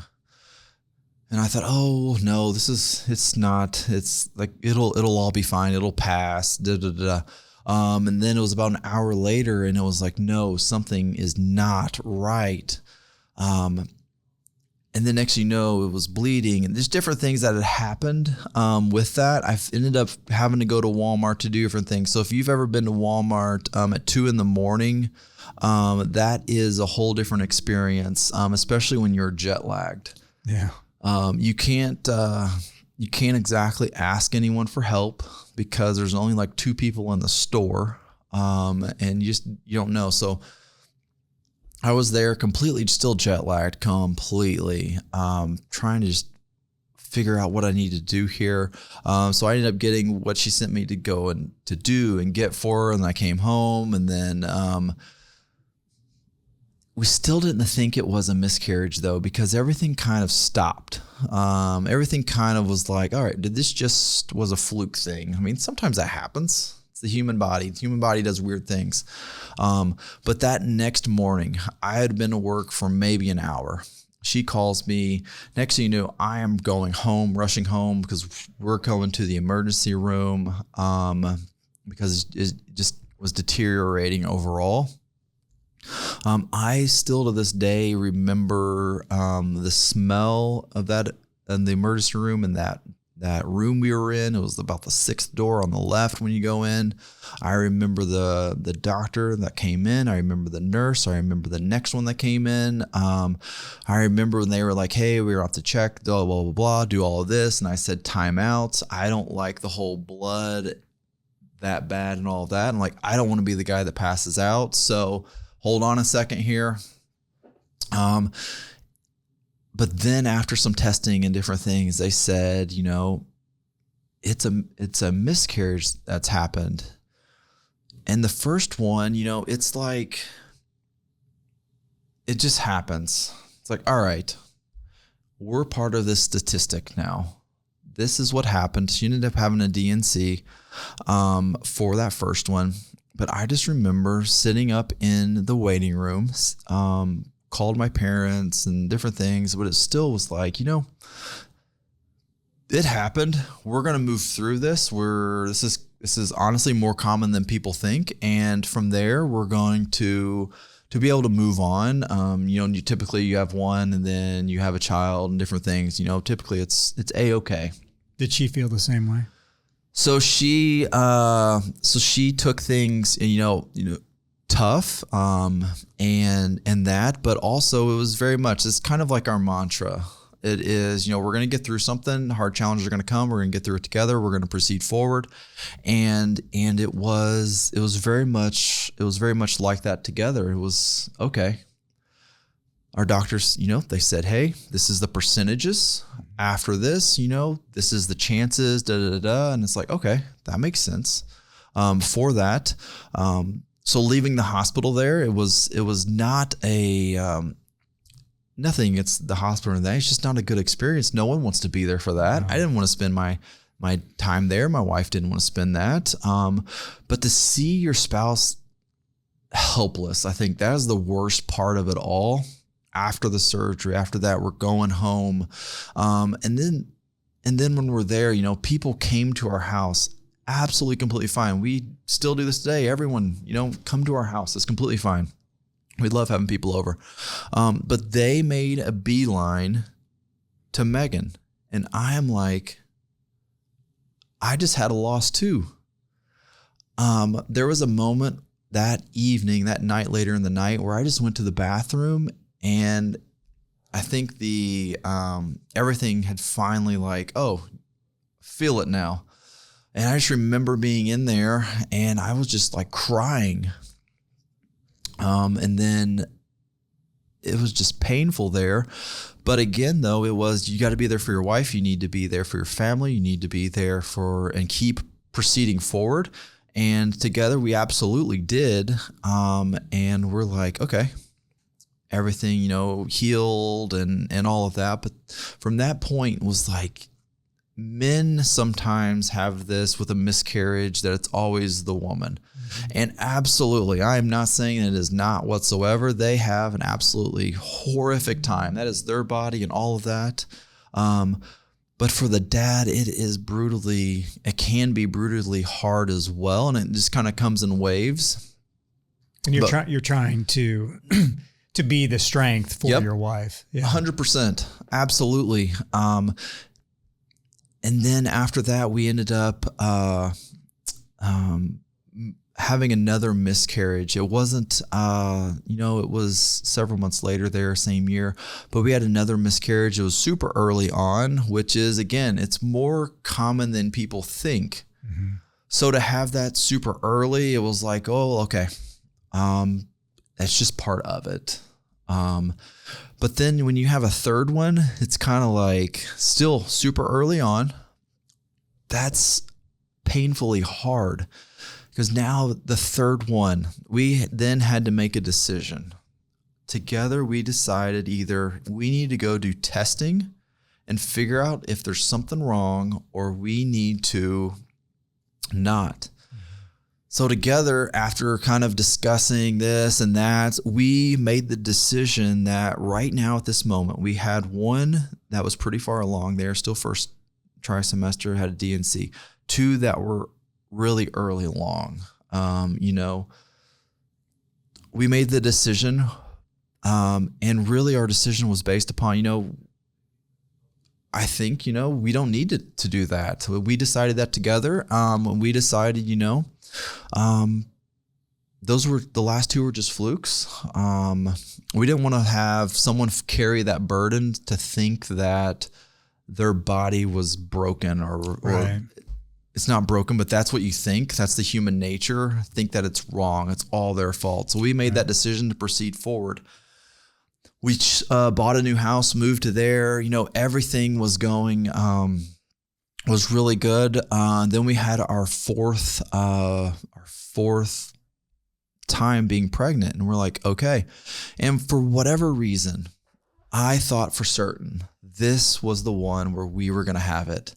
I was going to be a dad. I was the fourth child.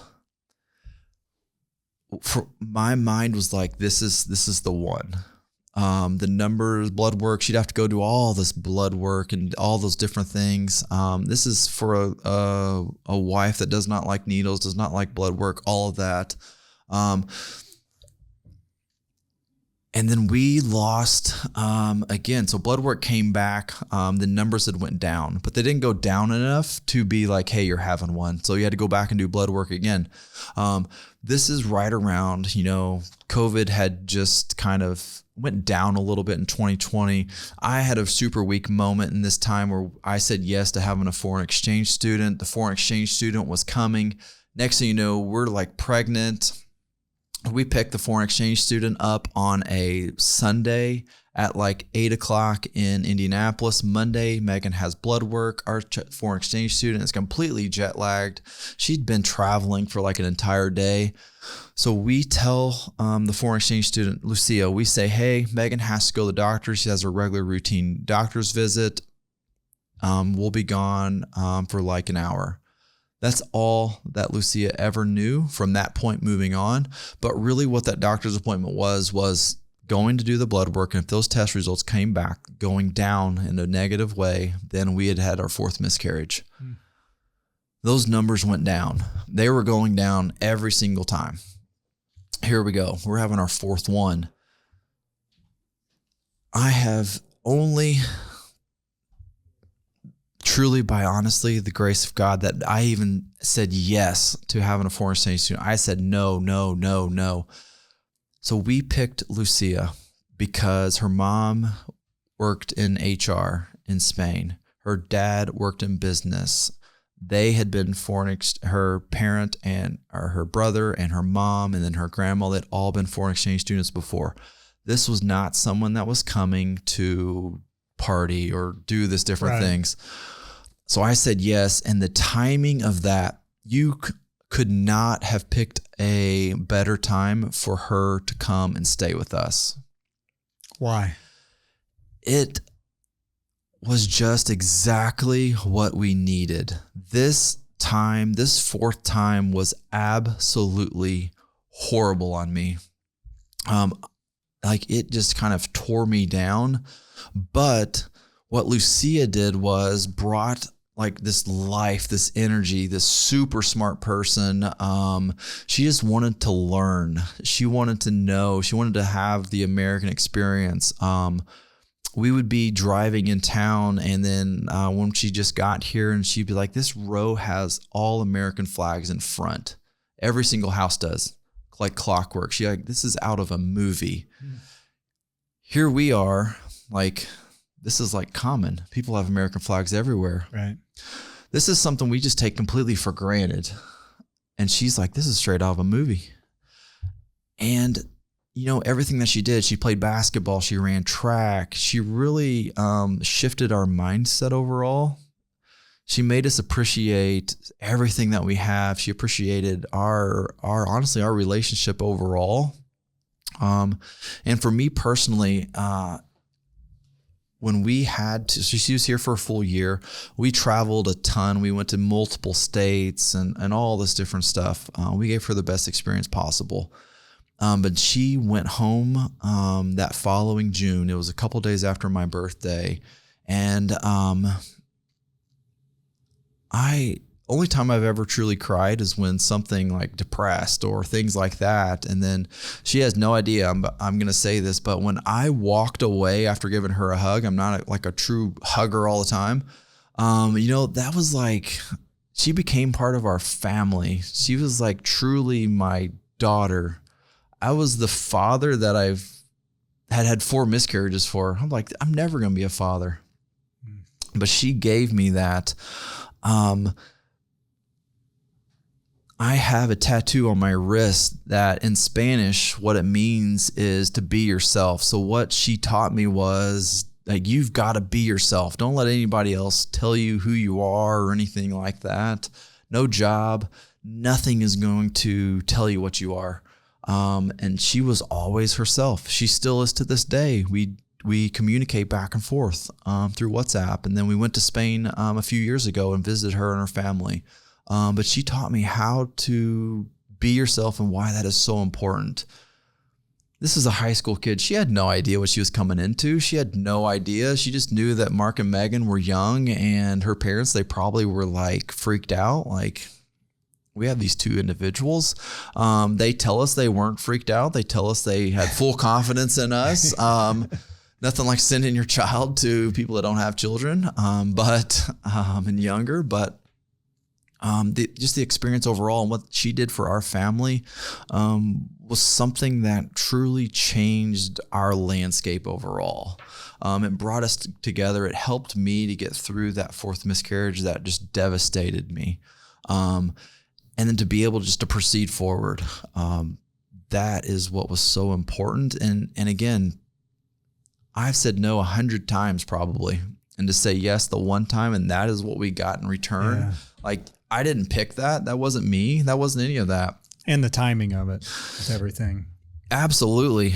Like, you couldn't have planned that. You couldn't have planned that 2 days after she's here. Like, we're going to go, or 1 day after, we're going to go do the drug screen, but the blood work, and that's what it's going to say. That was changing. But then after she went back, we decided that we were going to do testing. I think that, you know, that experience with Lucia, what she gave us was just new life. And then we did testing. And lo and behold, what it was when Megan becomes pregnant, she gets blood clots. Her blood gets a little bit thicker overall. She gets blood clots, so then the blood can't flow correctly like it should within the body. Again, this is more common than people think. So then we become pregnant again. This is the 5th time. So here we go. Buckle in. Because we're both very hardened by our past. We're not going to give up and be like, oh yeah, this is going to be so great. This is going to be perfect. So as soon as she did all the blood work, everything was going right. She started taking baby aspirin. That was the first thing. Then she started taking shots every single day into her stomach, her midsection. Every single day, it was both of those things. This is a person that, again, does not like needles. The first day, I gave her the shot, and it was like one day down. We have how many ever left? Here we go. Second day I helped. Then after that, she's like, no, I'm going to do this. I'm going to overcome this because this is for our future child. We never found out what we were having. From the very beginning, I knew we were having a girl. I also had this sense of calmness over me the entire time that this was going to work. We were reassured by Dr. Duncan, like, hey, everything's progressing good. We went to the ultrasound. The ultrasound was one of the most terrifying things I had ever went to in my entire life. And I'll tell you why, because everyone before that ultrasound, either the sac was empty or there was no heartbeat. So to go to this one was absolutely terrifying. We go in there and then that heart is beating, and I mean beating fast. And they're like, your baby is healthy as could be. So then here we are crying in there. The individual up there is like, knows our story, but then next thing you know, she's crying. And then here we are, we're going, we're doing this. So then everything just progressed normal like that. And then come, of course, like anything else, our child is hard-headed, much like its parents, and our baby is born late. A week late, roughly. Wasn't that late, but again, Megan started swelling and everything else. She's like, just get this, like, it's time. Let's go. Let's do this. So in the middle of the night on Labor Day, it was time to go to the hospital. Again, we don't know what we're having. I know for certain we're having a girl. I never wavered one time. And after we wanted to deliver naturally. That was the goal. After, about a day, a long time, we ended up having a C-section that next day. So September 6th, that's when Annabelle was born and brought into the world. Can you talk about that feeling? So when we went into the hospital, we told everyone, all of humanity that knew we were going in. We said, you're not going to hear from us other than everything's good. Everybody's healthy. We'll tell you everything else maybe a day later, or it's just we're going to spend time as a family together. And that is exactly what we did. Now, was that the smartest thing to do? I say absolutely. The people around us, they always give us a hard time still about that. They're like, you couldn't even tell us a name. You couldn't tell us anything. We did not. We shut everything off. But when you go in there, we have been in labor for almost a day. They're like, okay, this is long enough. We're going to have a C-section. We're like, yep, that's fine. They will Megan away out of our room to the operating room. I am there. They bring me those, the gown, different stuff to put on. And it just becomes really, really emotional to me because this is something I had waited for and we had waited for so long. And it's been so hard to get here. And then to look around in that room and see all of this stuff. There's bottles, it looks like a war zone in there. And I'm like just overwhelmed because giving birth is not like you see in the movies. Like it's nothing like working in healthcare. I already knew going in, like this is going to get crazy. And so when they come and say, hey, Dad, you need to come back here. We're about to have your child. It was like, you can't really describe it, the feeling of it. We ended up having the C-section. Dr. Duncan, he says, Mark, look over. And then I looked over and I was speechless. I couldn't talk because he wanted me to say, Annabelle's here. I couldn't talk. So I was just struck. that I was going to be a dad, it was, like I said, it was truly I couldn't even talk. It was just overwhelming. So he said, it's a girl. And then it just snapped me out of that moment. And then I'm like, Annabelle is here.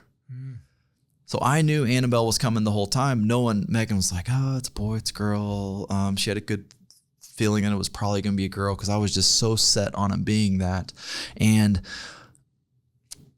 just to hold a child the first time is something you will never, ever get back.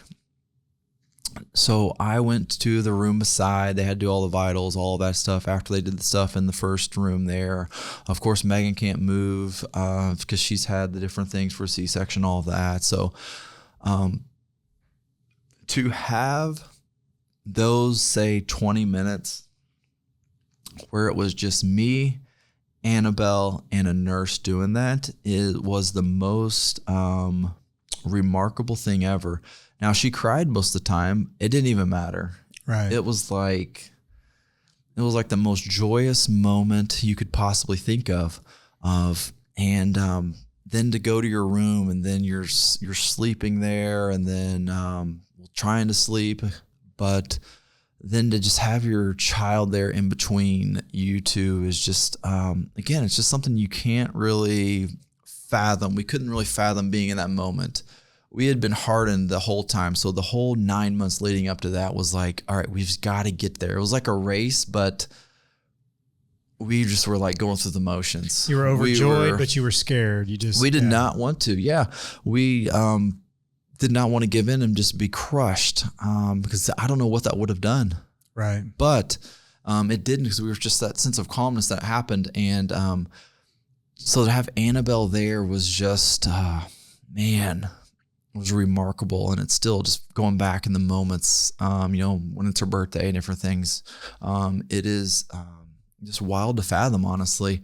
And then even more cool is that she shares the same birthday, September 6th, as my niece. So they are both September 6th birthdays. They just happen to be 18 years apart. That's pretty cool. So it was just, again, you cannot come up with this, though. This is a God thing that would happen. Delivering a baby and saying, hey, it's going to be on this day is nearly impossible. Right. But it's also important, though, Annabelle's name just wasn't like out of the sky randomly. So I talked about the Wood family. Their mom was named Annabelle. Their mom was named Annabelle, and every Friday, all my brothers and they started it. And then her kids, they had, of course, kids that would go up there, but every Friday we would go eat breakfast there. Always made homemade bread. Always, it was like ham and eggs, typically. Sometimes fried potatoes if she got like a wild nerve to do something more. But I would say I was the only one in my family that would go the entire time. I'd never missed. I went all the way through until I graduated high school. I actually would end up mowing her yard the entire time. So my job, I never really had a true job. It was more about mowing grass, doing things for the family and all of that. So she was one person that I did. And I got to really know her really, really well. And she made such an impact. So she made, a direct impact on her. I don't know, just the way we talked, and she just had this caring nature and that. So that's where Annabelle came from. And the spelling, we tied in some other names from Megan's mom. And then Annabelle's middle name is Clara. So that would be my mom's middle name. And that would be one of my grandmas was Clara May. So that's where Clara comes from. So her name is rooted in family. It's rooted in friends, and that's exactly what we wanted. We had that name picked out actually for about, the entire time. So we're talking years. Before we ever got pregnant, we had that name picked out.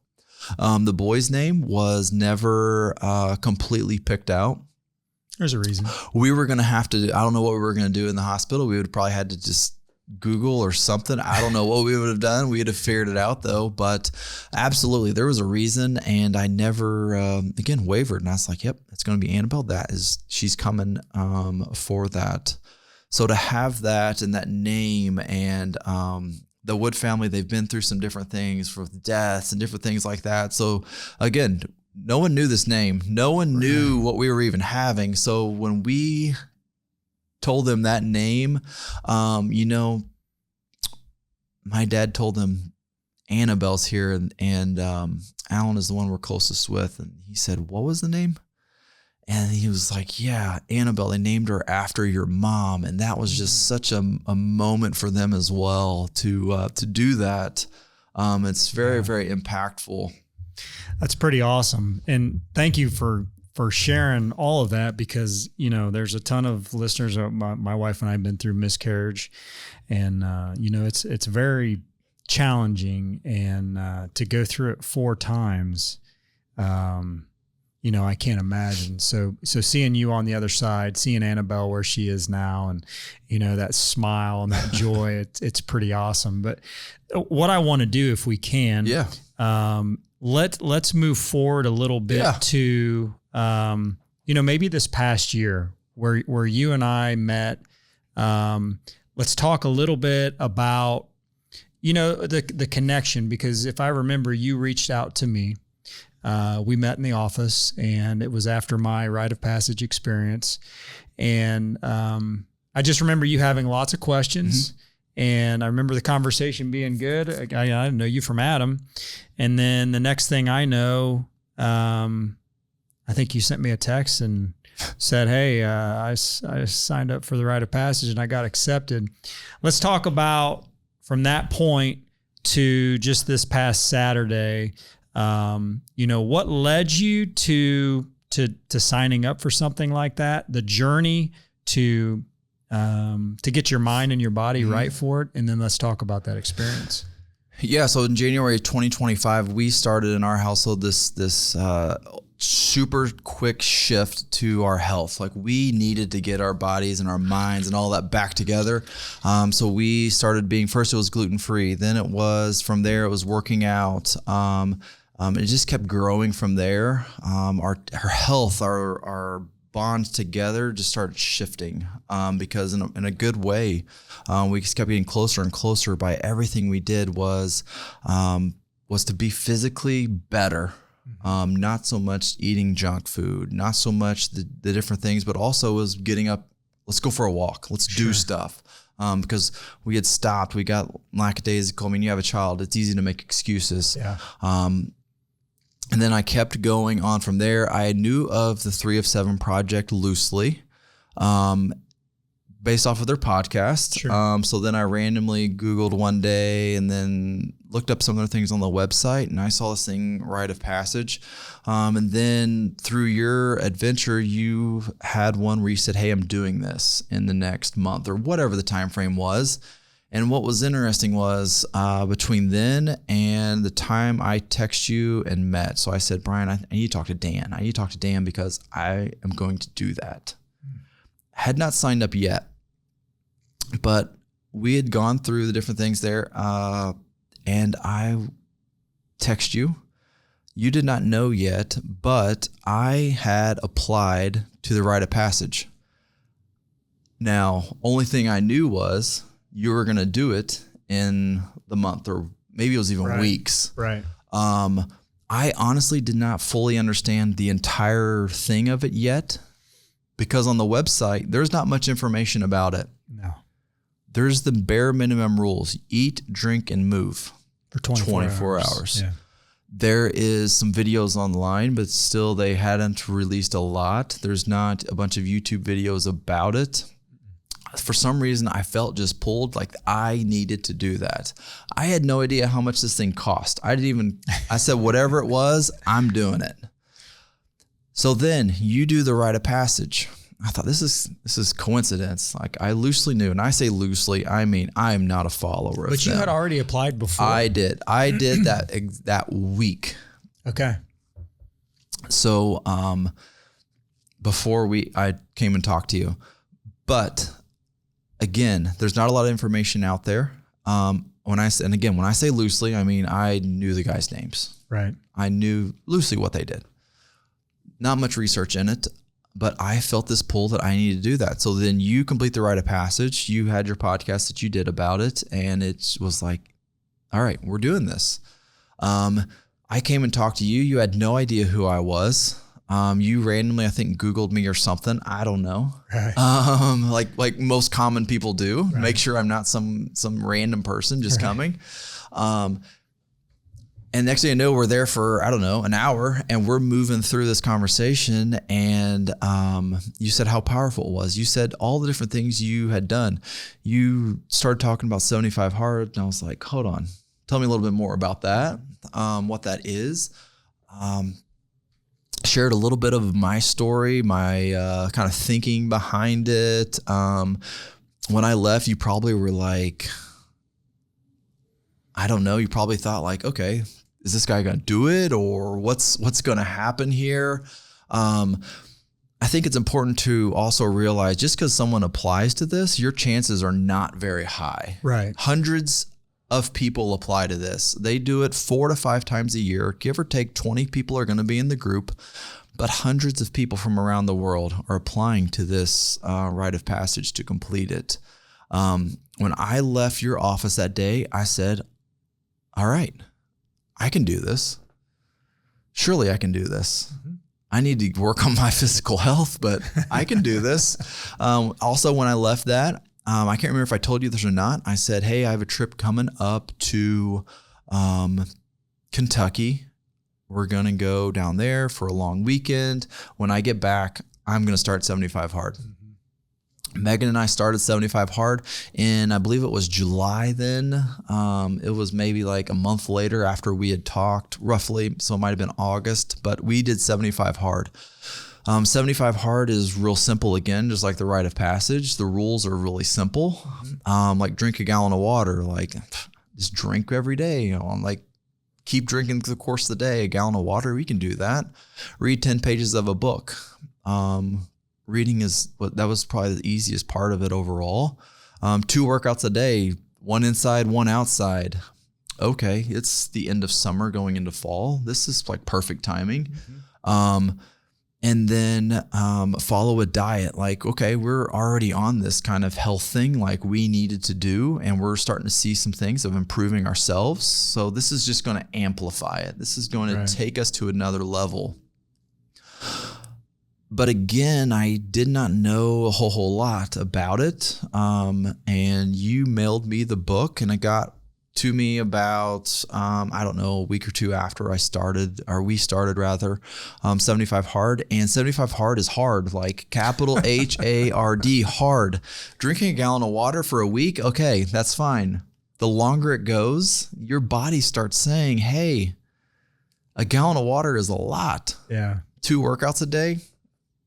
You can't sleep in. Right. In August and September, it is hot and humid. Yep. It has pop-up showers and not like little showers. Right. These are thunderstorms coming down. It was hard for those 90 days. And we did this together, Megan and I did. And Annabelle would have been 2 going to be 3 at the time. And what I saw was a 2 going to be a 3-year-old. She started waking up when she heard movement and was going down the hallway and was like, going for a walk? I was like, yeah, we're going for a walk. So we put her in a stroller. She started going with us at 5 a.m. And then she started just becoming enamored with it. We would do workouts inside. She would start doing different workouts that we were doing. It just became ingrained in all of us that we were doing it. Sure.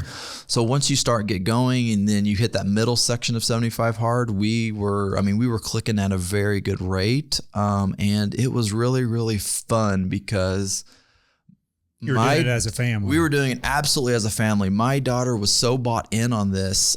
She would bring me my shoes before I even knew sometimes. Like, that's how much she was. She's very analytical. She's very smart overall, and she notices those type things. And there was no missing a workout because she's going to bring you and she's going to let you know. Yeah. And she wanted to go. So she likes Cheetos. And sometimes we had to take Cheetos with us for her to get through. But that was absolutely, that changed everything there. And it really changed our household because we can do this. You can't drink alcohol during 75 Hard. And at first I'm like, what if I just want a random drink? Well, then that means you fail and you have to start over. Yeah. So here we are, we're going and no alcohol. We'll come to find out like that when you drink and what that does to your mind, even 2 drinks, just that shift was a major focus. And, it was really incredible. But what happened was towards the end of that 75 hard, it was about the last maybe 3-4 weeks. We found out we were pregnant. We decided, hey, Annabelle needs a sibling. The last time we did this, it was perfect. Everything was perfect. Doctors told us what was going to happen. Everything happened to a T. She was pregnant. The blood work came back at the beginning. Hey, everything's normal here. We are going to do baby aspirin. We're going to do these shots on the midsection here. Everything's going to be good. But what happened was we ended up having blood work done. The numbers are going down. We're like, are you kidding me? This worked last time. Then from there, it was, we found out that an ultrasound. God loved this ultrasound tech. She knew our story. She knew 4 and she knew 1. She knew that when we looked on that screen and we did not see anything in that sac and we did not see a heart, we didn't see any of that. She knew that we knew. She tried her best to tell us what could have been happening. Hey, maybe you're not as far along as you think. Hey, this, hey, that. We're like, we understand. Yes, yes, yes. We say yes. We go talk to our doctor and he's like, yeah, this and this, come back in a week. We're going to redo the testing. We know. Right. We know. We come back in a week. We go through the same process. It's shown this is what's happened. We ended up having an ectopic pregnancy, so it was not going to work. Sitting in there, and they tell you that after what you just went through 4 times, you have a daughter that is healthy, that is happy, that is everything. And then we go and we do that. That was like taking a gut punch like never before. It was nothing like any of the other ones. So during that time, Megan was pregnant. So she was, so tired and everything. So she didn't complete the 75 hard. She went more 75 soft. She still worked out some, did the diet, all those different things. But I was just like, are you kidding me? Why do I have to have a 5th one? This is not fair. I didn't sign up for this. This is absolutely not what I thought I was going to have. I thought I was going to have another child. This worked last time perfectly. Right. And just sitting in there, we're both crying. We're both like, are you kidding me? Come on. And then, like, what are we going to do after? Because you can't just be like, well, we lost the child. Like, you can't leave that tissue. You can't leave that in your body. Like, we have to keep proceeding forward. And I just remember saying, she said, are you okay? And I said, I just want out of this room. I've got to get out of here. I was about to explode. I was just wanted to scream. I was just lost completely on that. Just been ripped out.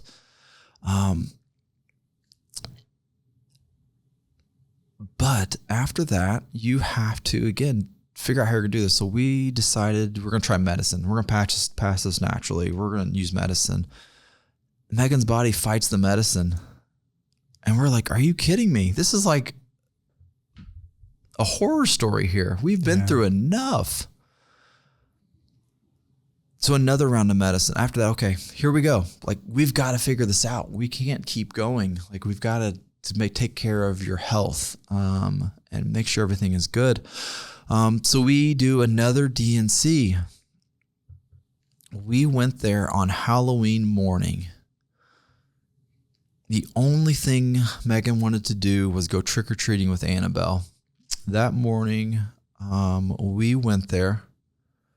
We had our second DNC. This would have been our 5th loss.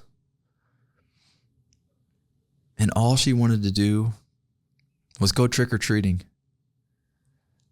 That is the epitome of tough. That is the epitome of saying, you know what? We can get handled bad things all day, but it's not going to bring us down. So the fact that she wanted that, and we went trick-or-treating that night. She could barely walk at times. We kind of slow walk. We did different things. We went with some friends. And there was something magical about that night. To stand in the middle of the street as a family and take a picture together with 5 losses coming. That morning we had lost our 5th one. That is a picture that will never leave my mind for the good, because it was so just unfathomable what we had went through to go through to get Annabelle, then to have another one. But then just to go get candy would never been better. Just to go and let Annabelle be a kid. She had no idea what happened. Sure. She has no idea of anything. But to give her that opportunity and to go with friends and for us to be out there and to do that, that was an incredible evening overall. Now, when we got home and she went to bed, was it bad? Absolutely. I felt like I had just been ripped apart horribly. But I completed 75 hard during all of that. Yeah. I think that honestly is what powered me through, because I remember walking. I remember I don't really run that much anymore because of my knees. Like running just kind of hurts them, but hiking and walking does not. I just remember talking to God on a walk in the middle of the night. Like, I don't know what just happened, but I need you more now than I ever have before. Somehow I have to be there for my family, and then somehow like help me, because I had been depressed before. I had anxiety. I had all these different things. It had flared up before in me again with maybe like 2 years before this. It flared up again. So I went to counseling again. I still talk to different counselors from time to time, and good and bad. Sure. It's just part of it. But just to go through that, and that is what really the rite of passage was, what steered me and was like, all right. That next morning I got up and was like, all right, rite of passage is in. So we had already found out. I got a text message. When you get a text message for rite of passage, you have 48 hours to respond. And all you do is say, let's go. I responded, let's go. I sent you the picture. And you're like, there you go. You did get selected. That was the first shock. The second one was the no communication. You sign up for a 5K, you get 25 messages back, countdown. You have 2 weeks. Rite of passage, you get one that says, hey, you have been selected, 48 hours or you're out. Yep. Then you get a bill. Then after that, you get a receipt, and then they say, here's the things in a 2-page document. Here's the coordinates of where you need to go to. Here is the list of items that you have to have. If you do not bring them, you're out. And here's some things you might want to bring. So from that point on, it was all about the rite of passage. I was going to be as prepared possibly as I ever could be. I was going to research. I was going to talk to people no matter where they were. So the countdown really started from that point on. So I started talking to different people. So I talked to you a ton. I had a ton of questions. I started talking to ex-sheriff just about different things. And he has just different things that came into play actually on the course. I talked to a person that went to college for a DNR. And then he had some other things because they do something similar. They go out to the wilderness, they have to build fires and do different things like that. So he had some different perspectives on keeping your feet dry and some different things like that. I became enamored with people climbing Mount Everest. I became enamored then also with Navy SEALs. So Chad Wright, he's an ex-Navy SEAL. I thought, all right, if I'm going to do this correctly, I need to understand what's going through his mind. Now, I was never going to understand truly what's going through his mind. I mean, let's be honest here. Yeah. But you were trying to do all the things to absolutely, and I was trying to check every box possible to be prepared. And I did not want a loaded bag on my back the whole time. We're talking 24 hours. So I was going to be as prepared as possible. And I went on 3 different hikes that were 20 miles in length. We went on one. I went on one by myself. And then I went on one night hike with Brian Ballinger and Jeff Rods. So we went on a night hike there. So I was trying to be as prepared as possible. That is the number one thing I said. If I'm going to do this, and if I am as prepared as possible, that means I have a very good shot of doing this. And that really was part of our mission as well. So, I mean, Annabelle, she still would go on hikes. She just got a pair of hiking boots because she's been talking for 6 months. I need hiking boots. Well, she's got hiking boots because she keeps showing up. Megan has been on so many hikes with me. It's hard to count anymore, but we did all of this as a family, and that is what really lit a fire within me. And overall, it was like, how can you do this without that? And then, every hike, what we did, everything just keeps, God just kept showing up. On Christmas, the day after Christmas, we made the decision. So we're not going to have any more kids. Like, it was enough. Megan's body cannot handle this anymore. Like, how many times can loss happen? I can't handle this anymore. So we made that decision, but we had surgery the day after Christmas. But, a couple of days later, it was like, all right, as a family, we're out there hiking, we're out there walking, we're out there, maybe it's 2 miles, but we're going to put in the work and do this. A few days after that, I found out I was going to be the Young Professional of the Year in Wayne County, something I did not expect. But Annabelle went with us to that January event to see me get that and to walk off the stage and walk back to your table. And then she says, "I'm proud of you, Daddy." She didn't have to say that, but that was like, oh my gosh, straight to the heart. But it was just incredible for that. But then as soon as that was over, it was like, all right, we have how many months until the rite of passage? Because my body has got to be in tip-top shape. It has to understand how to drink water, how to carry the bag, how to do all these different things, because we're going to the Georgia mountains. We're not going to Hayes Arboretum. Right. Hayes Arboretum has some hills in the back, but that is not a mountain in the back. So from there, it was, okay, we're going to rent an Airbnb. We're going to go down Thursday, because I have to report at 5:00 on Friday. Thursday, we're going to go down. My parents went, Megan's parents went. So we got that taken care of. So this was not only this was a big family affair for you. This became, yes, very much so. My brothers, they actually have, something happened within them within sports that was just incredible. So maybe it's basketball for my oldest brother. They won sectionals several years in a row. Lots of cool things happened. My other 2 brothers, super good at golf. They won sectionals, went to semi-state, all of that. I had knee surgeries. I was the 4th child. Sometimes I probably didn't put in the effort I should have. I saw my other brothers. I didn't see really the work they put in completely. I saw that they were good at golf, for example, and they went to semi-state and regionals. Like, that's back to back. So I saw the success. So I figured, hey, if they can do that, I can do that. Well, I didn't exactly do that. I would say also I'm not really as talented, gifted as them within those sports. So my dad actually took a thing about this rite of passage. He kind of had a countdown. He was like, "Are you training? Are you doing this? How's it going? What's this going to be like again?" And even up to the day I left for that, on that Friday afternoon when I left, you could tell, like, I was anxious. Mm-hmm. Absolutely.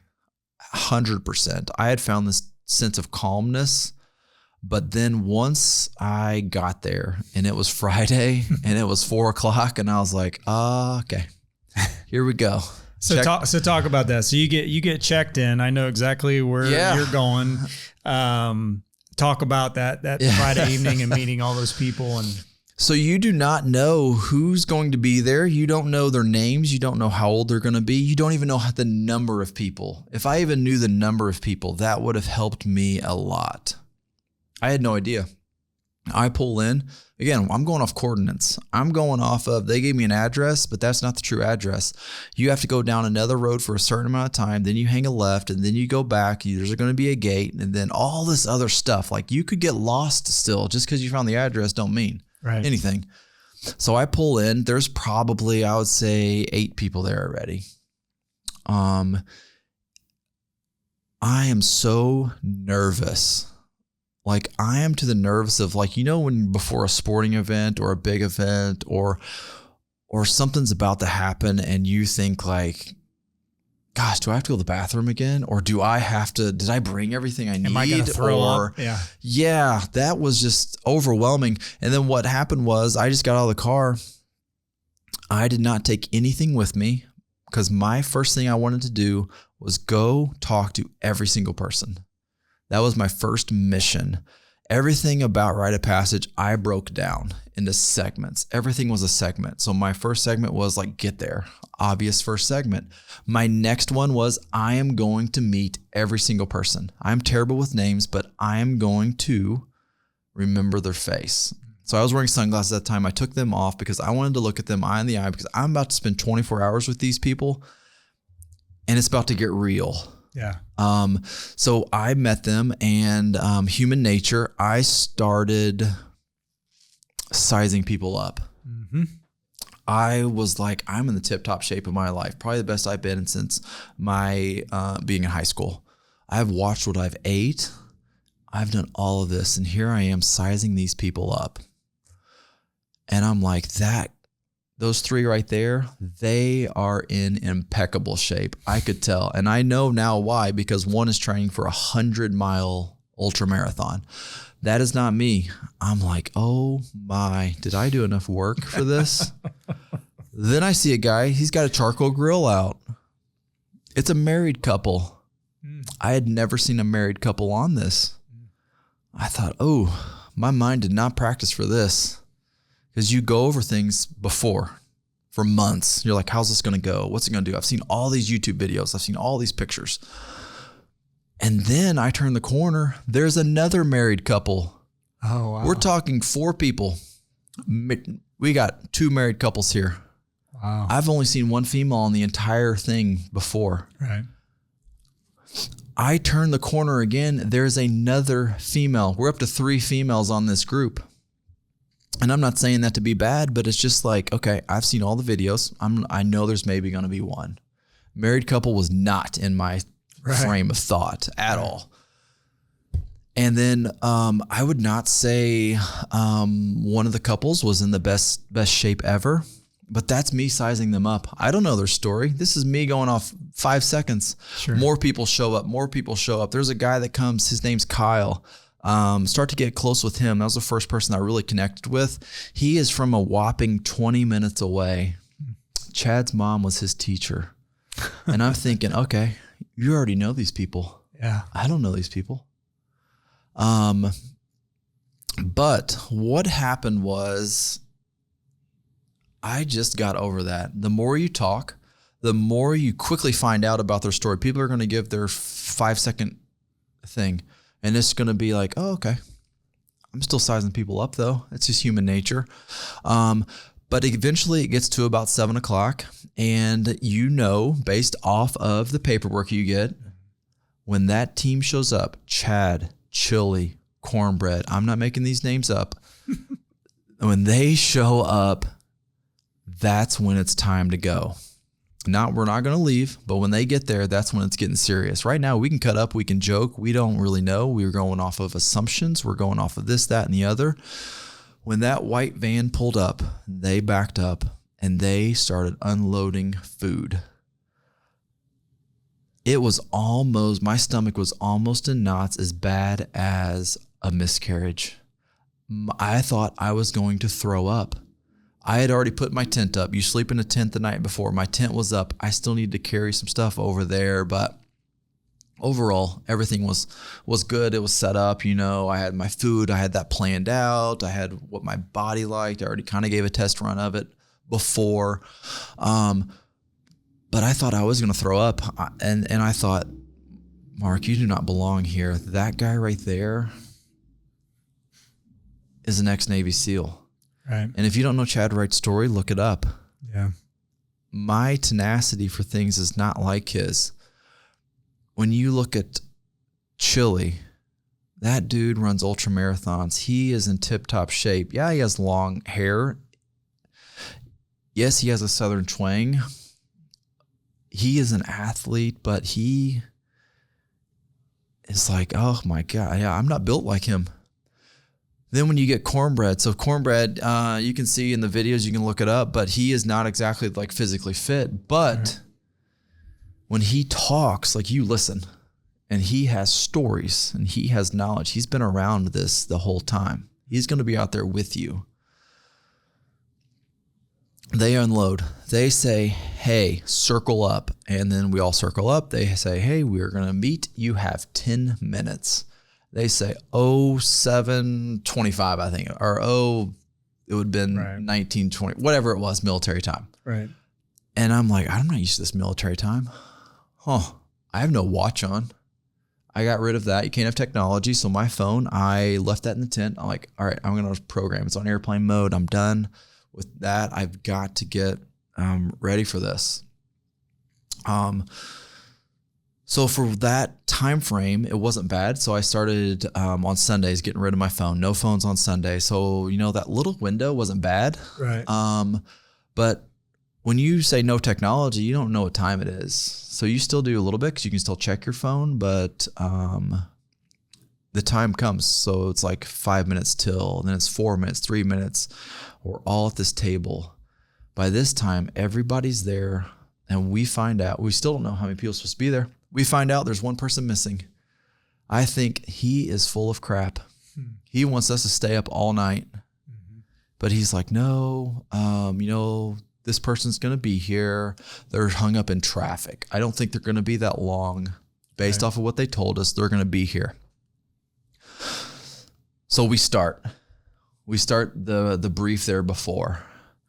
And I quickly realize, number one, this is going to be unlike anything I'd ever done before. Number two, my mind has got to shift. I can't be thinking about anything else. I can't even be thinking about the next morning. I can't be thinking about what's for dinner. Because when Chad speaks, you listen.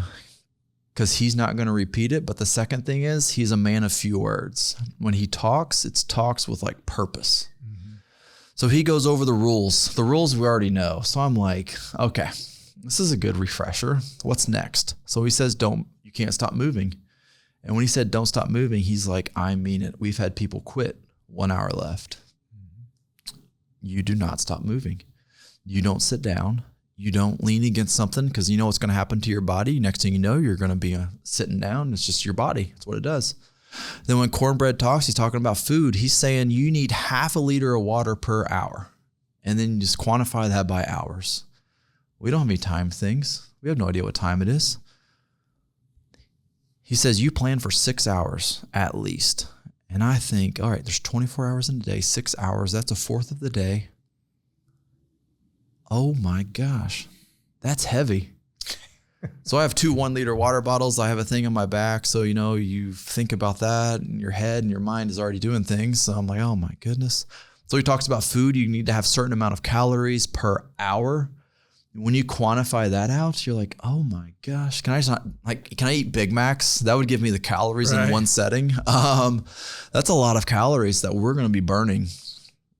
And it says, if you do not do that, both of those things and keep moving, those 3 things, but it's going to be hot.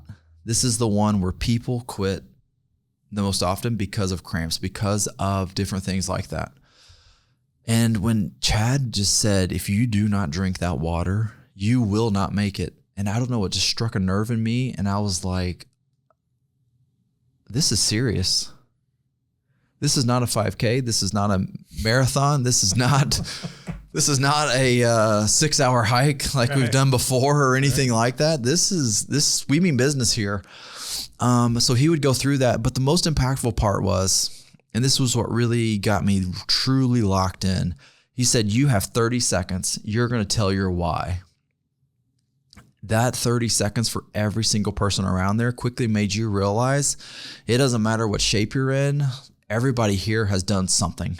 They've put in some work. No one's just showing up on a random Friday night in Rome, Georgia to say, hey, let's hike 24 hours. But you also realize they have gone through some tough stuff. Sure, I have my story. But when you look at others, when you look at Kyle was the guy that would be to my right majority of the time. His daughter was born with I'll call it an issue. It's not really an issue. It's just the way she was born, but she has seizures randomly. She's born with that the rest of her life. And just to what he has gone through, age of his child is roughly around Annabelle's age. That's just hits home. And you have other people's stories. One person was, I want to suffer well. And it made us all laugh. But when you come down to it, that's a pretty good reason. Yeah. As humans, we're not good at suffering. We're not good at moving through hard things. When you have people, they have had loss, when they've had just jobs, they've had drugs, addiction, all of that. It was like, all right, we're going to do this. Yeah. So they say, hey, we're going to Chad says, hey, we're going to show up between this time and that time. I won't say what time it was, but we're like, okay, as a group, we're going to figure this out. You have to divide into 2 teams equally. You have to get a buddy. That buddy was Bailey. He is from Charlotte. He lost a child with a miscarriage as well. And we just connected. So that was good. I had my buddy there. But then when you divide into teams, this is all when they're gone. This is just us. You divide into teams and you pick a person to be your leader. We had an individual that said, hey, I want to be the leader. My communication skills is not the greatest, and I want to be the leader because I want to improve upon that, and this is going to do that for me. As a team, we had a group of individuals that had done something with the 3 of 7 project before. Not the rite of passage. They have other things that you can do. They had spent some time. They're also leaders within their roles at work. And they both stepped up. One of them said, hey, I understand where you're coming from, but Chad will eat you alive. This is 24 hours. This is unlike anything else. What I want you to do, and then we all started echoing in, we want you to be in the front of the line of your team. That is where you're going to be the leader. Then Stevie and John, they were the ones that we picked as leaders. They kind of knew one another. They were just kind of came together. Sure. I can't say like we thought about this a whole lot. I mean, it took a mere 3 minutes to pick this and get it done. We divided into teams. Here we go. Something else we decided to do as a team, we were going to work together and we were going to practice shifts. So when you do this rite of passage, you are basically marching like in the military. So you have single file, you have dual file, you have to maneuver around things.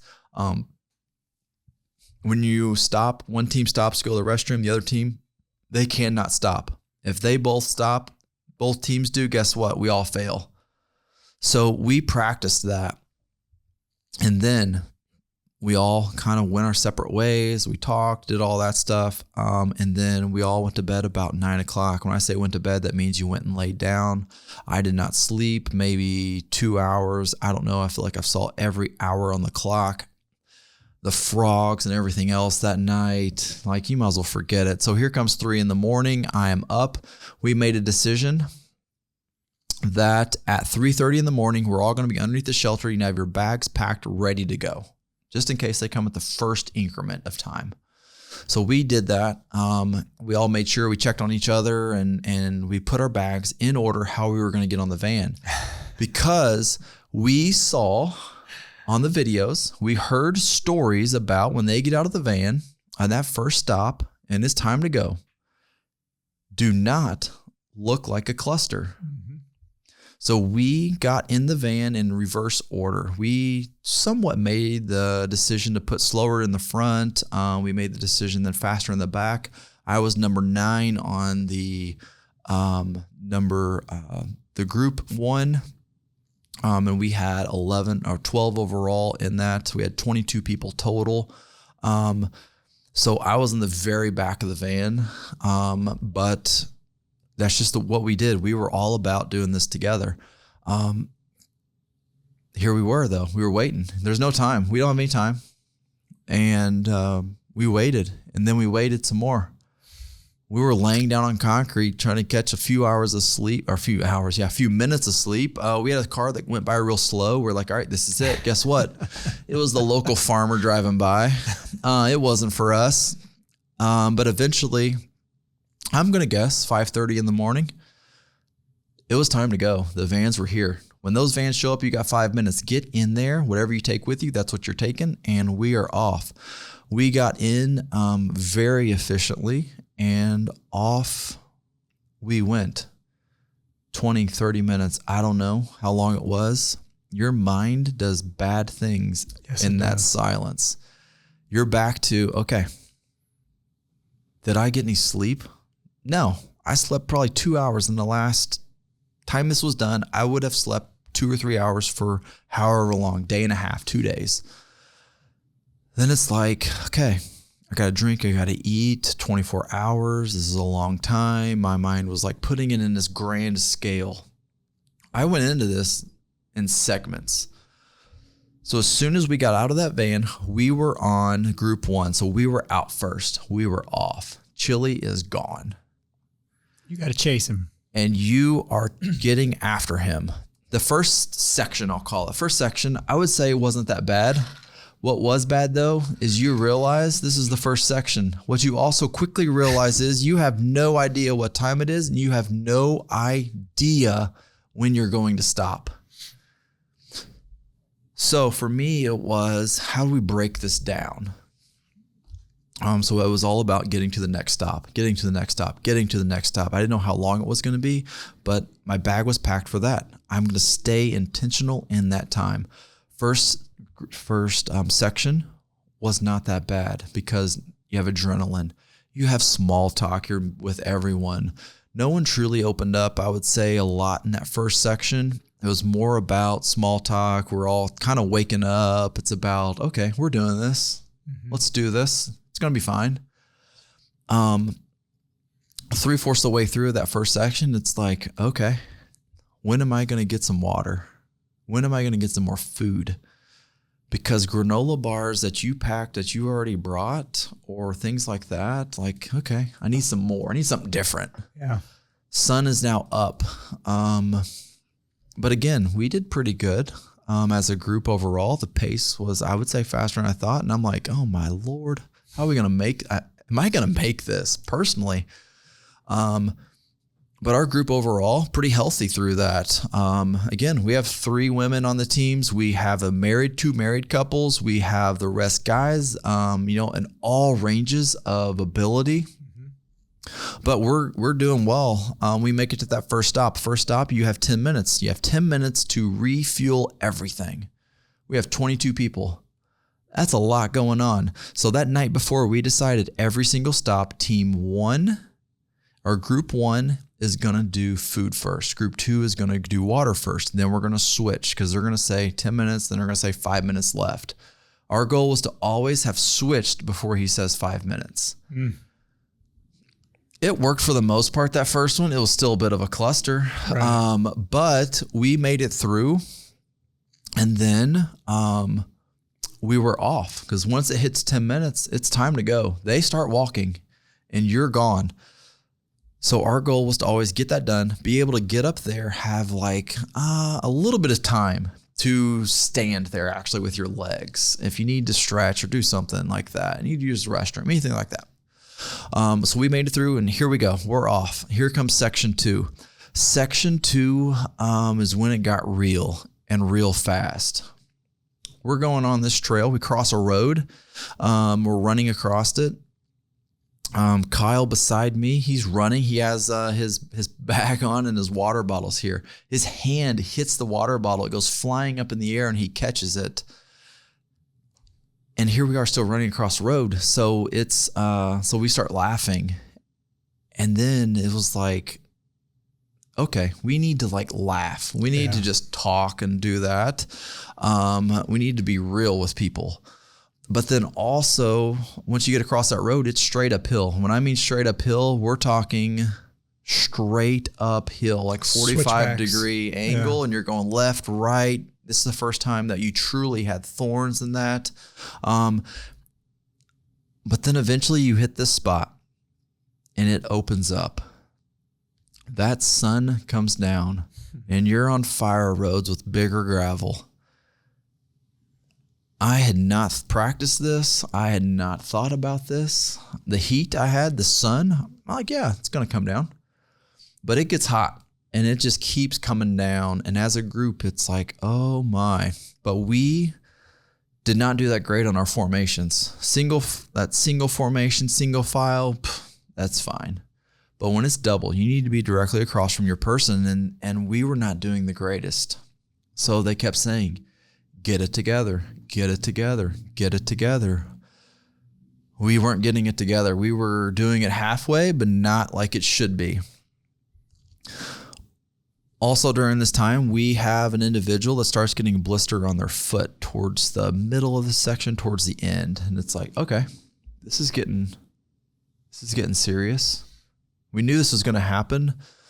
So we started trading off the bag and different things. So we like, if we get to the point, then she can take the shoe off. She can put some different things on it, would then probably help her the rest of the time. So we just started passing the bag, and that had helped immensely. We really, really started opening up during this section and with our stories and why you're here and all of that type stuff. And that was really impactful.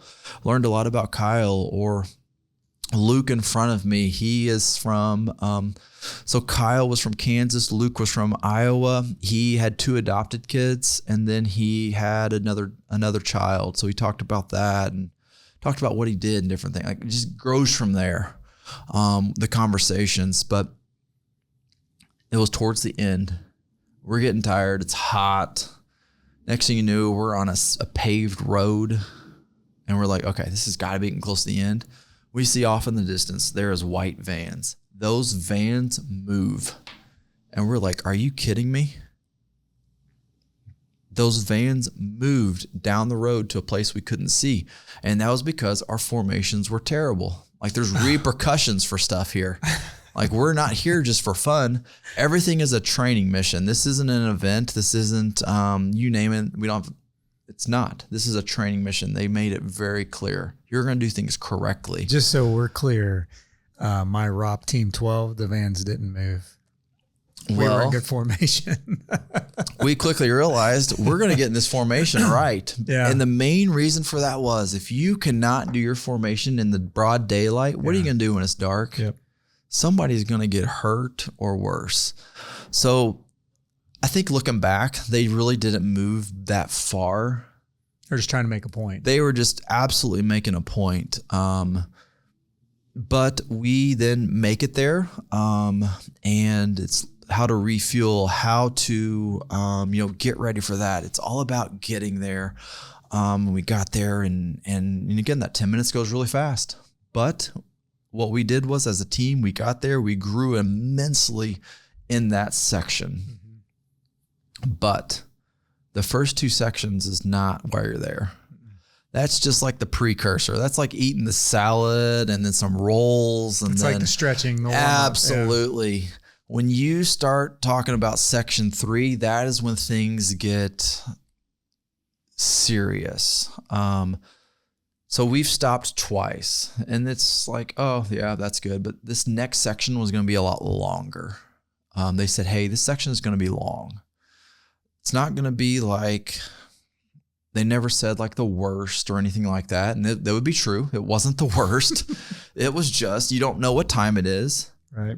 And it was super long. So Before we start that section, though, Chad reads to us a Bible verse. And it was a Bible verse, and he talks about things in your past, basically. And it's a Bible verse saying things in the past, they are the past. Like, get rid of them. You're done with them. You got to move on, move forward, and so forth. And that really hit home to a lot of us, really the entire group. But what was interesting then, though, he said, Chad told us this next amount of time, nothing was like, hey, 10 minutes. Yeah, you're going to be quiet. It was this next stretch of time. You're not going to say a word. Only reason you're going to make a noise is if you're dying, basically. And that silence for that next, I'm going to say it was 30 minutes. I don't really know how long it was. That was hard. We had gotten used to that last section, talking. We got used to being completely open. We got used to it. But what also, he said, think about good things, bad things that you as a person have. To do that and just to be walking, we're already, I don't know, maybe we're 6 hours in or something. I don't know how long we're in. But to do that in silence and then think about that is, it was impactful. But also, it's your mind just starts wandering because you can do that for a little while, but you don't know when he's going to say, hey, start talking. So to do that, and then your mind eventually starts wandering and is like, oh my goodness. Okay, can we start talking? Like, I need someone to talk to me because I'm not breaking this into segments. I'm thinking, when is it nighttime? And it's not nighttime. That sun is like over my head. Yeah. So we made it through that silence, and we're going uphill a lot. We go through thorns. We go through this. It gets thinner. It gets just gnarly, really. And in this section, it's just super long. You get on roads that are going up and down, and we're dual file, and which helps, but still, you don't know what time it is. You're going off of the sun in the woods, and we just keep going and going. And then we come to a stop. He says, halt. I'm like, oh, tell me he's going to tell me we're like close or something. And then the two of them, Chili and Chad, they walk up front. And I thought, this isn't good. This is real bad. Because they're very methodical in the way they walk, the way they move and all of that. They're looking very, I'll say sketchy for what their normal nature is. And they say we missed a turn. And I said, oh my Lord. So I knew this was a possibility based off of videos and based off of just different interactions I'd had. And then he said, we've missed a turn. We got to turn around and we have to look. And once you see the blue on the tree, that's where we need to turn. That's it. It's not like, hey, yeah, we're going to go up here a mile. We're going to go up here 2 miles.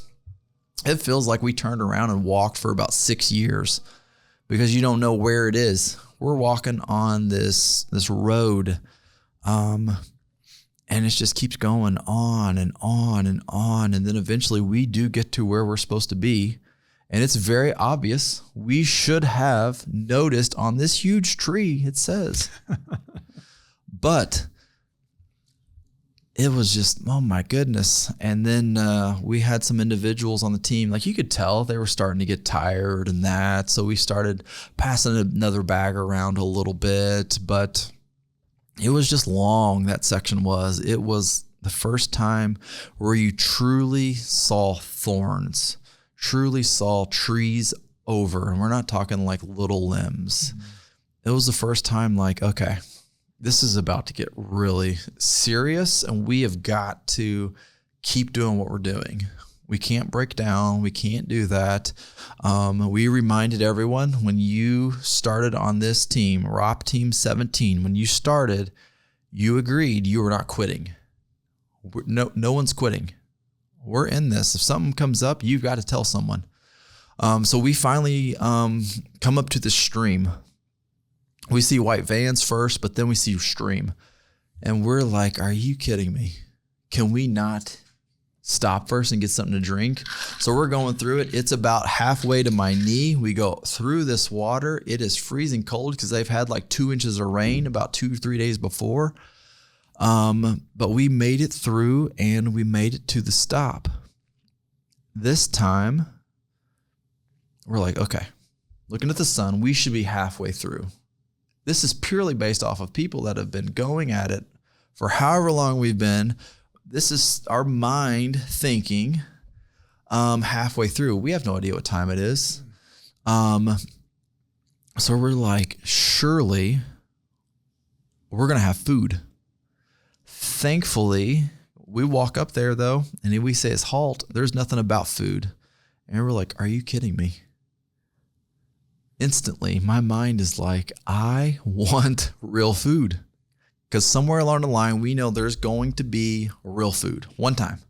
All the rest is going to be granola bars, stuff you put in your drink, all that type of stuff. Right. And then here comes Blake.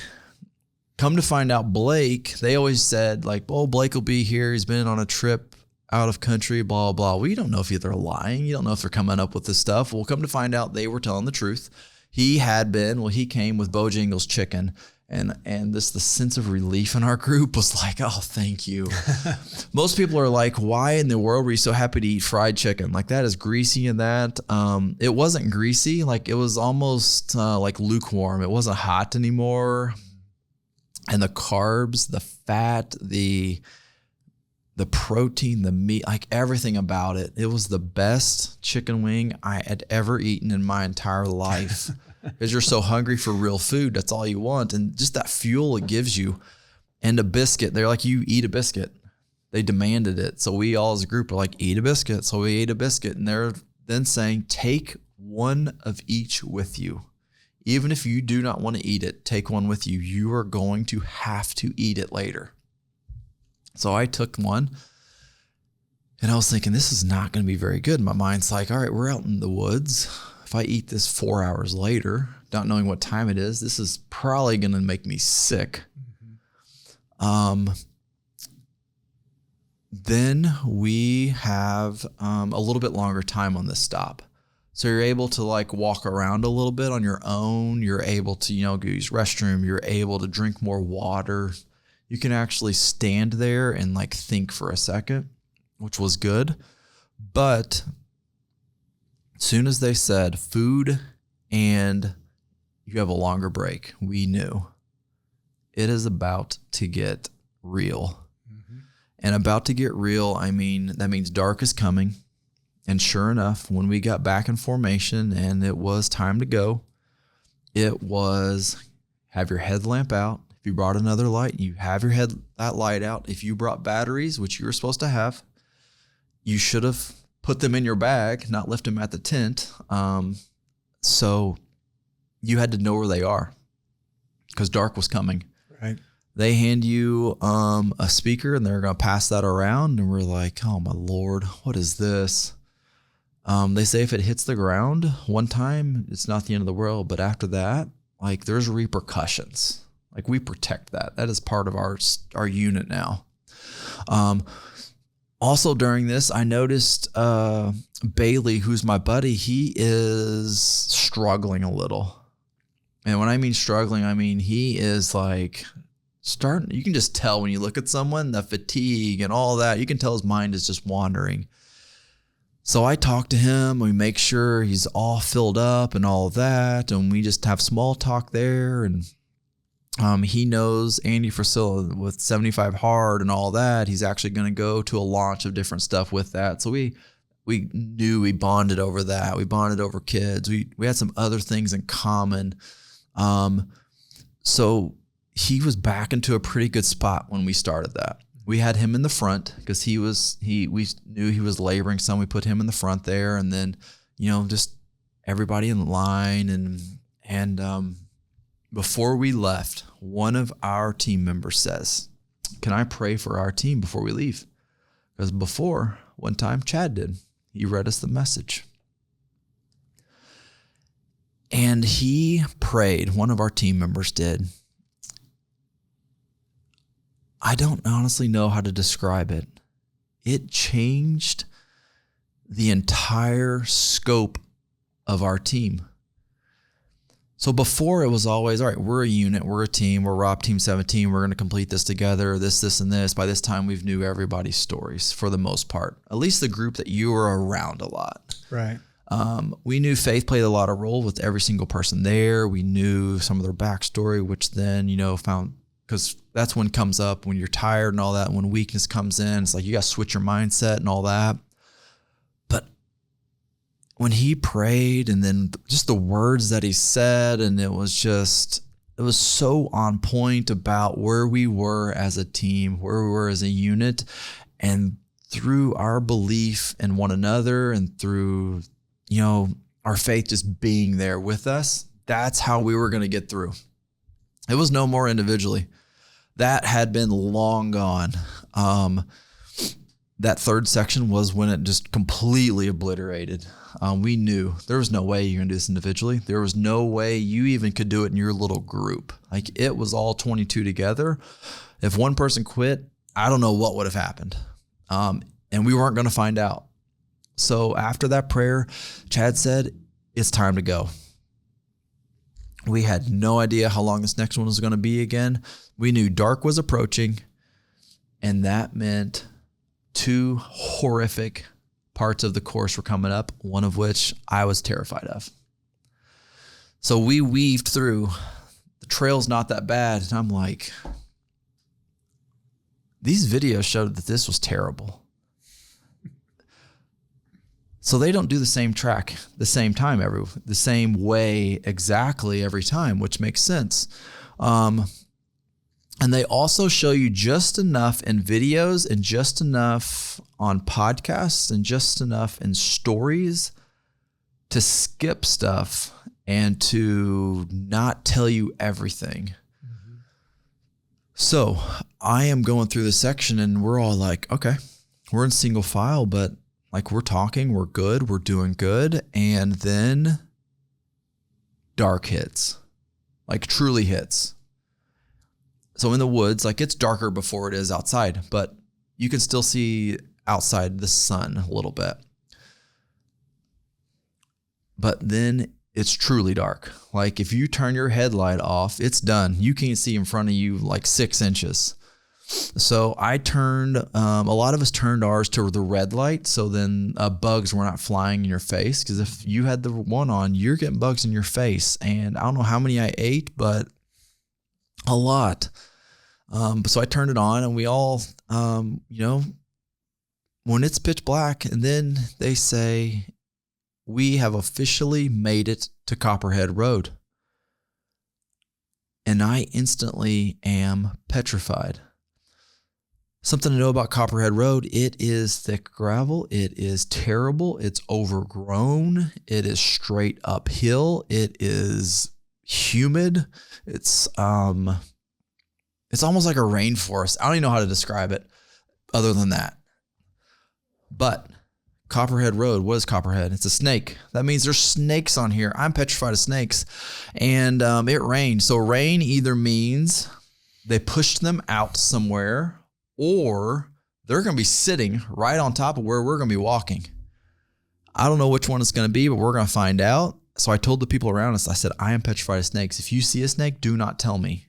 I don't want to know. Even if it is right beside you, do not tell me. Just say, hey, Mark, keep going. Walk quicker. So here we are in pitch black. We're going, and we see a snake. It was off in the distance. And we just keep going. And the uphill, though, my calves, my body is like, this is terrible. Why did I sign up for this? There's a lot of things I could do besides this. And I have a guy beside me, Kyle, he's ready for ultra marathons. I'm like, oh my gosh. But he knew how to talk to me to get me out of my funk.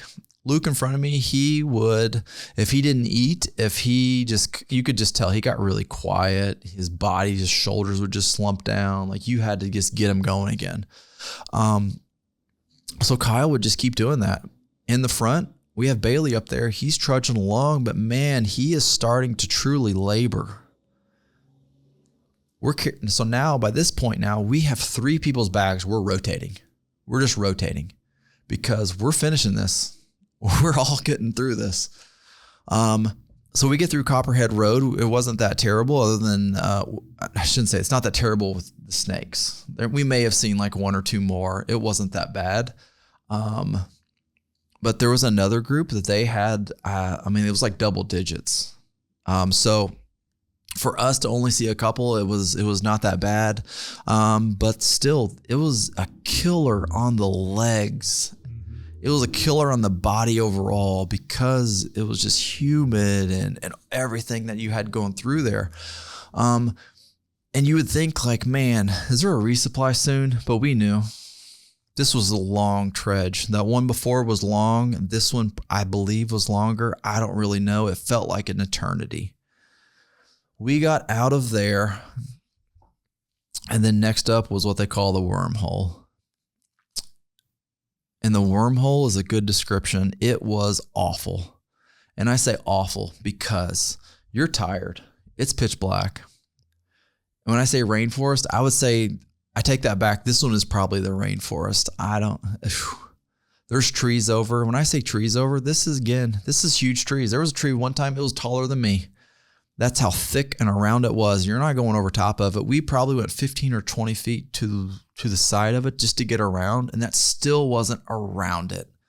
And when I say around it, we're not exactly on trails. We are trudging through poison ivy. We are trudging through thorns and stickers. And by this point, you just hope when you hit a sticker or a thorn, you have enough sweat built up. You have enough just dirt that it's not going to stick you too hard. You just hope your shirts, it just doesn't hold on real tight. But the number of trees, the number of just stuff you go through. Again, we're not on trails here, really. I mean, there's a path. We'll call it a path. But it is tough, and it is tough on the mind. Because also in this part, so again, reminder, when you stop to use the restroom, like next group's going. So you're coming and going. Like you have to stay together though. So if you get behind, you're catching up. And during this time, when you have people that are just laboring intensely, we're switching bags around. Well, then you start laboring too. So we had to switch this around. And we have this speaker. And it just starts off randomly. And this will never be on my playlist as long as I live.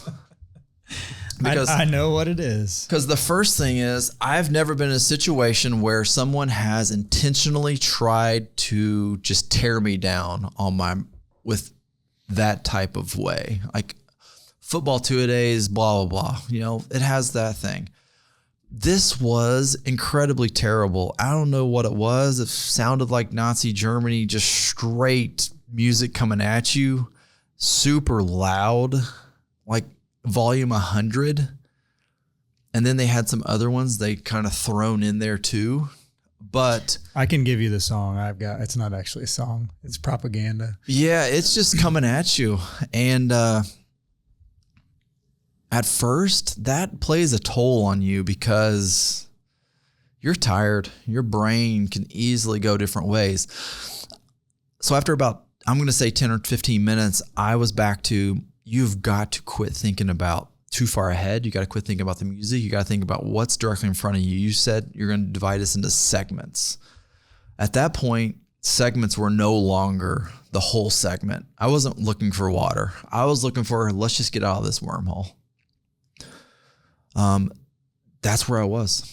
That's where most of us were. Some of us were already like, hey, just focus on the next step. But we eventually, and I mean eventually, got out of that area, and we think, okay, we made it through both of those. Like, we've got to be getting close. Absolutely not. We started walking up this road, and I have no idea how long. It felt like 2 hours. It was straight uphill. And it's not like a 45-degree angle. It wasn't as bad as some of the others. It wasn't straight up a mountain, but it was that gradual incline. that your legs absolutely do not like. And when you have a team that we're switching bags around, and then the time before that section, the section before, we started saying, okay, we're gonna get to a certain point in our minds and we're gonna start saying, how much water does everyone have? Well, we started doing this here and some people started getting low on water and we still have no idea where. So we started swapping waters. We started just making sure, how do you make sure you have enough food? Have you eaten? And not in the last 5 minutes, you have no comprehension of time. Have you, in your last 30 seconds, 1 minute, have you eaten? What that meant was you have either eaten or not eaten in the last probably 5 minutes. So we started swapping food, water, all of that. Eventually, you can see ahead, there is a little bit of an opening. And that little bit of an opening means you have made it to the top. And it was the best feeling ever because, number one, you got to see the moon. So it gave you a view, finally, of a moon without trees in between you. Mm-hmm. Also, you got to resupply. But when you made it to the top, that means you have, I don't know, in your mind, you're thinking you have 5 hours left, 4 hours. Your mind is just playing games with you. Yeah. It has no idea. But up there, that was the toughest resupply in my mind that we had. My person that I'm in charge of, Bailey, he says, Mark, I'm done. I'm out. I quit. He said, I can't do it. I can't lift up my feet. And he said some other things. I said, you have hiked this entire thing. I said, you are 3/4 of the way done. Not knowing absolutely what time it is. We could have been halfway done. Or not 3/4. We could have been like 8 hours, 6 hours left. Who knows? I said, you've walked all this way, all the way to the top. You cannot quit now. There is not a chance in the world. You are going to regret this decision the rest of your life. This is not some run. This isn't something like you've thought about this. You trained for this. There's a reason you're here. You've got to keep going. I went and refilled a water bottle. Another person refilled his water bottle. Some other people started doing it. But then Chad goes over and talks to him. So something to know about them. They do not want you to quit. They're not going to make you quit. They aren't going to talk to you about quitting. They don't want you to do that. It's on your own. But what they will do is say things that makes your mind think different things. So he goes over there. He starts talking to Bailey. By this point, we know Bailey should not be listening to him. We don't know what's going on. He knows he shouldn't be. So we just start almost, I wouldn't say yelling, but quite loudly. We're like, Bailey, you're not quitting. The whole group, you're not quitting. Get in the line. You're not quitting. He gets back in line. And then we're like, okay, I think he's going to go. I think we're good. If he would have quit that moment, now after it's done, I don't know what would have happened. It would have been bad. And I say that for what's about to happen. So Chad's up top. He's like, hey, this is why you're here. This is blah, blah, blah, blah, blah. Gives you the spiel. And by this point, you're like, okay, Chad. Okay, Chili. We've been here, I don't know how long, a long time. We've heard some of these by watching videos. We've heard some of these by podcasts. We've heard some of these by stories. But when he says the line, this is the most technical part.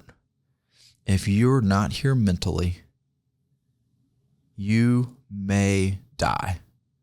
It was not exactly the word die, but basically that's what he meant. I'm going to paraphrase to make it shorter. And we all look at one another like, all right, you good? Everybody's looking around, you good? Everybody's like, yep, you're good. We're good. All right, we're going.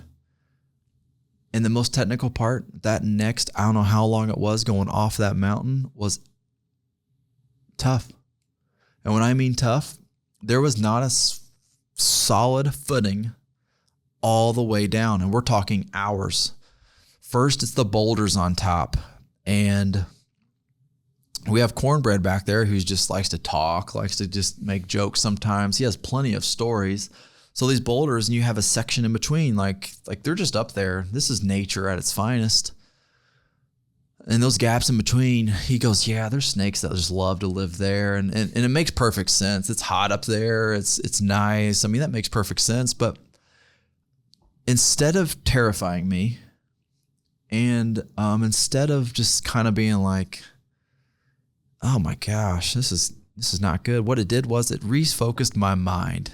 Now I was focused on this little section. How do I get through this next hour? How do I get through this little bit? Make sure I eat, make sure I drink, but I'm going to look down, and if I see anything moving, I'm just going to walk over it. It actually helped me. Like snakes helped me in this moment. And we just keep going, and we keep going. Our team just keeps going, and we are going not at a pretty good clip. We have been going a pretty good clip this whole time. You don't know how far you've walked, but it seems like we've walked a long way. But we just keep going and going and going. And then we come to a section that kind of levels off. But then, it's like, hey, yeah, great, it's level. But guess what lives there? Chiggers and everything known to man, poison ivy, all that. We go through that. We make it through. We're just yelling as loud as we possibly can. If there's a tree, if there's a rock, like we're overdoing it because we're tired. We want to sleep. And then we get to a spot, and there is literally steps made out of rocks. That was not in my bingo card. Talk about killing the legs, killing the mind, the spirit, going down. It's just one another. You just got to just follow the guy's footsteps in front of you. That's all you can do, because these are not like ADA compliant. These are like 100 years old, like carved in, whatever. So we go down, we go over, we go up, we go around. And we just keep going and keep going and keep going. Our team just keeps just going and going and going. And we're like, there has got to be something. People are starting to run out of water again.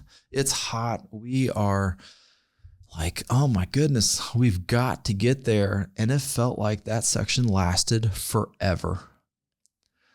And the music just randomly would go, then it would stop, then it would go, and then it'd be on for a long stretch, but then it would be done. There'd be a short stretch, and it was just like, you can't really communicate that good during it. But we just kept going. And we would just talk about the most random stuff ever. And then we finally, in the distance, saw the vans, and we were like, thank goodness.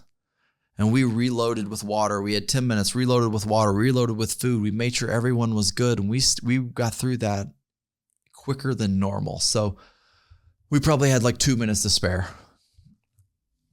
And we did that because we thought, okay, we've had now how many ever stops? Whatever stop that was, we knew there's probably 1 or 2 left. We have no comprehension of time. That was not a good thought to have. Because what happened was, we had, again, Bailey, he's persevering through this. He's not looking good, but he just keeps going. He has like the death look on him, but he is just kind of almost waddling. You could tell his legs, his body is tired, and we're swapping bags around. The other 2 that we were swapping bags for, we would swap, but they would also carry it for a little while. So we kind of got to that point. We got refueled, and then right before we leave, Chili and Chad, they are like, you have no comprehension of time. You have no idea where you even are. So why are you all so giddy at the moment, knowing that it could be 2 a.m? You have no idea.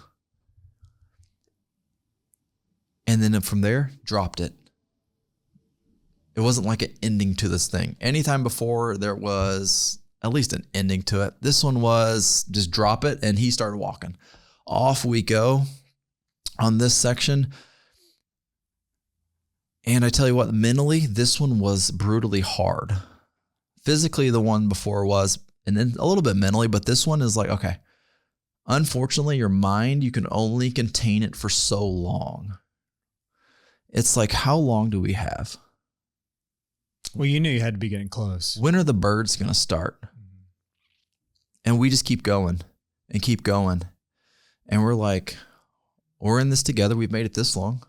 So then a person started just saying, one more ridge, one more ridge, one more ridge. Well, one more ridge. I mean, we said that probably 100 times, but it was always one more ridge. And then another guy, he always said, just an hour left, just an hour left, just an hour left. And I bet we said that for 5 hours, but we just kept going and going and going. And then we then made it.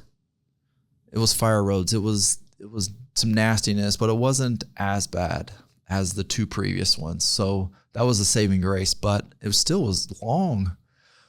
We get to the next stop. I did not drink enough water that time. So I had these hydration like tablets and I was so you're supposed to do 2 every 30 minutes. I have no comprehension of time. So in my logical sense, I'm going to suck on one. Then what I'm going to do is I'm going to just let time pass a little bit. Then I'm going to put another one. Just keep doing that the whole day. I'm pretty sure you're supposed to only eat, I don't know, 5 packs a day or something. I don't know what it says on it. I did well over that, but what it did was kept me from cramping. Cramping was my number one fear. If I have a cramp, that could be bad. So that was the big thing. So I kept doing that. But on this one, for some reason, my mind and everything, I did not do like I had done for how many ever hours before. I'd become relaxed. Did not drink the water. So I had, I may have drank a liter. Like it was not nearly enough. I should drink twice as much. Did not cramp, but it did not, my mind, you could just tell, it started getting more and more foggy. So we stopped there. We refuel. And then nothing really was said, but it was time to go. So we left.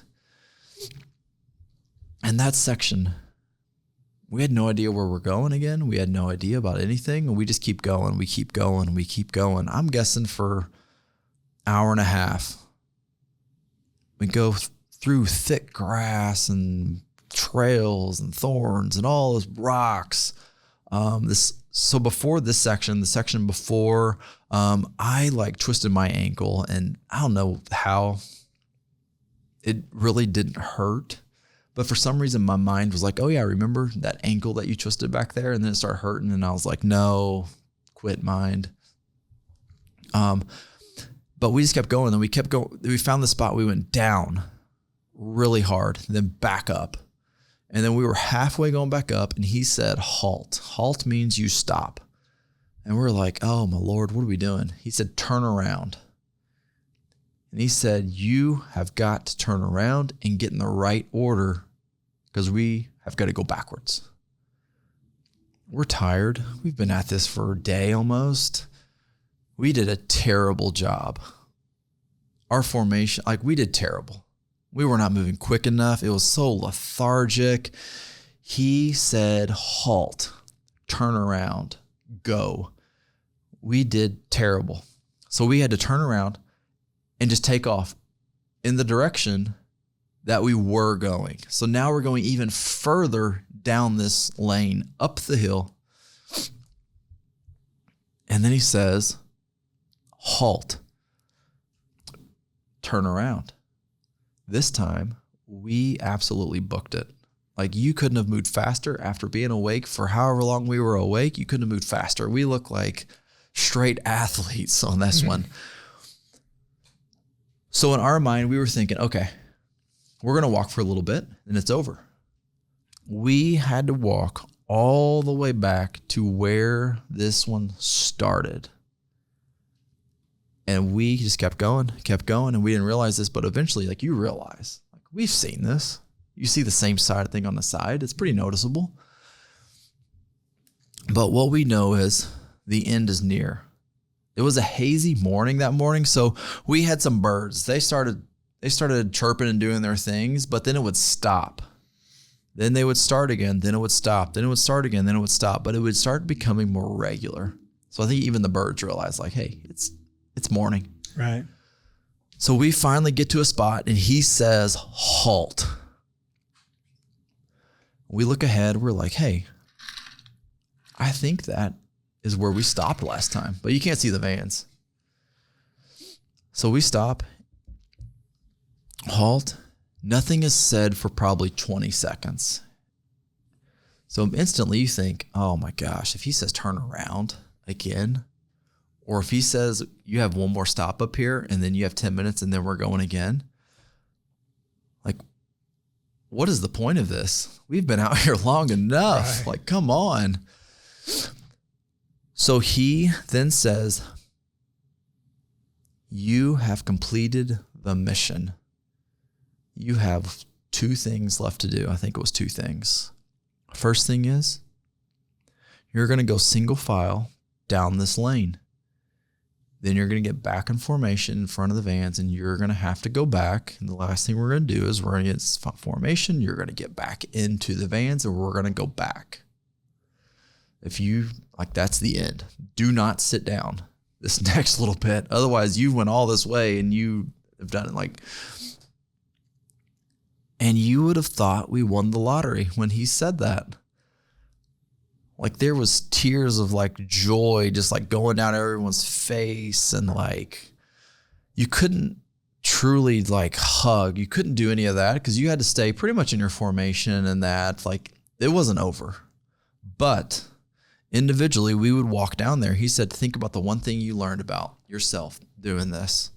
So one by one, you know, they say your name. He wouldn't say your name. He would just say next up, Chad would, but then we would say the person's name and like, you're going single file. And it's probably like 200 yards would be my guess. And then it was like, man, what am I going to think about? I'm 9. I'm number 9. I have all these people in front of me. And you just get overwhelmed with whatever you've just done. Like you just went through this entire thing. This is the hardest thing you ever did in your entire life physically. Meant like you just got pushed to the very limit and then some. And when I walked off there, I had no idea what I was going to think or say or any of that. But instantly it came probably 10 yards down. So what had happened the Wednesday before, so not that same week, but the Wednesday before I left, I went for a hike by my house.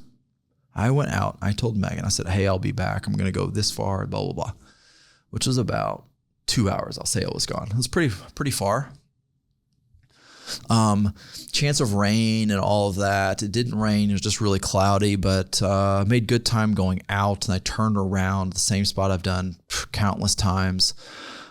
But on the way back on that day, I said, God, I think it was 10 days at the time to go. I said, I have 10 days.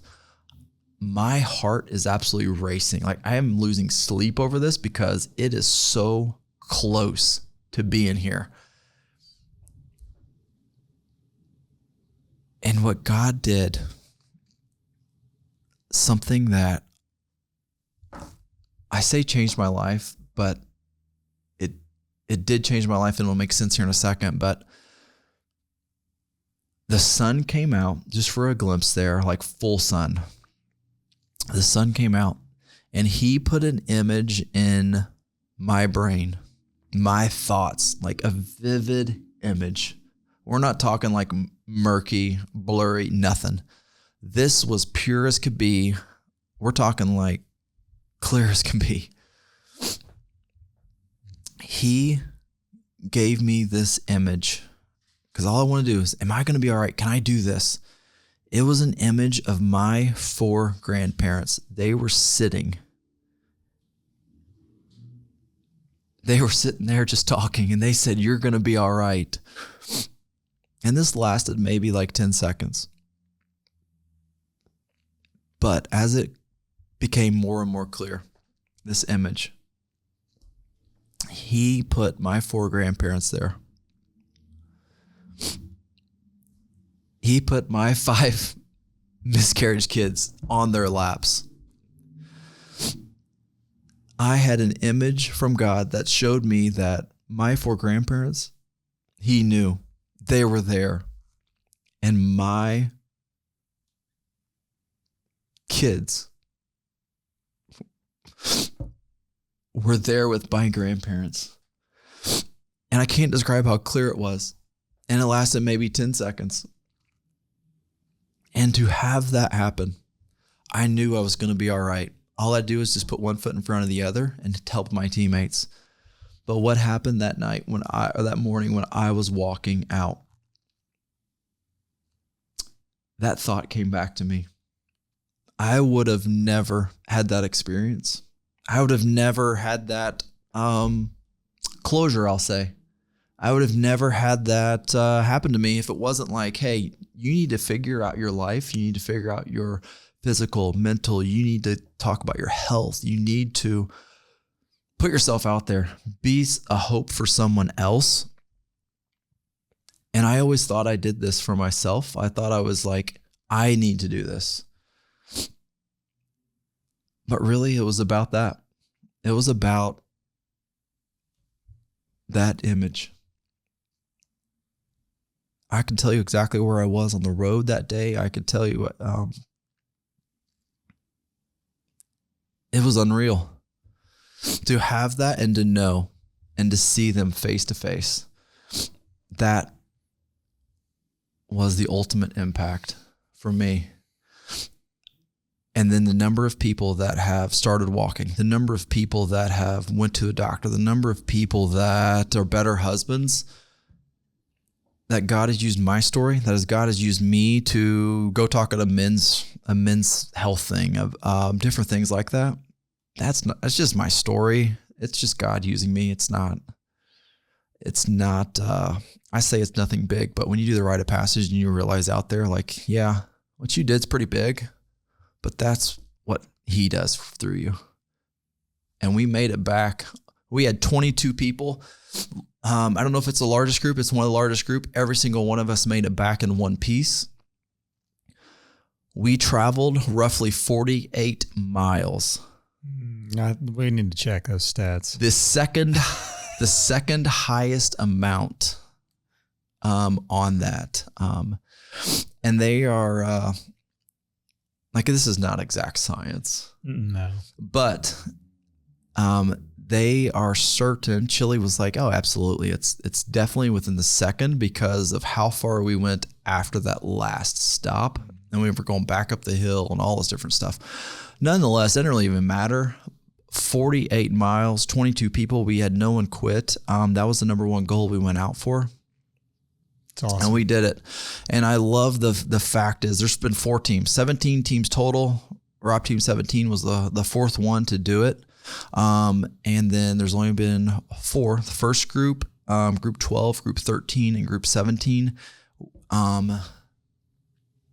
2 individuals that are part of teams out of those 4 that have ever completed the ROP with no one quitting are sitting at this table. Yeah. In Richmond, Indiana, doing a podcast. It's crazy. People from around the world, hundreds and hundreds of people apply to be chosen to be that team. It's just incredible to even think about that and to quantify that is incredible. What questions do you have?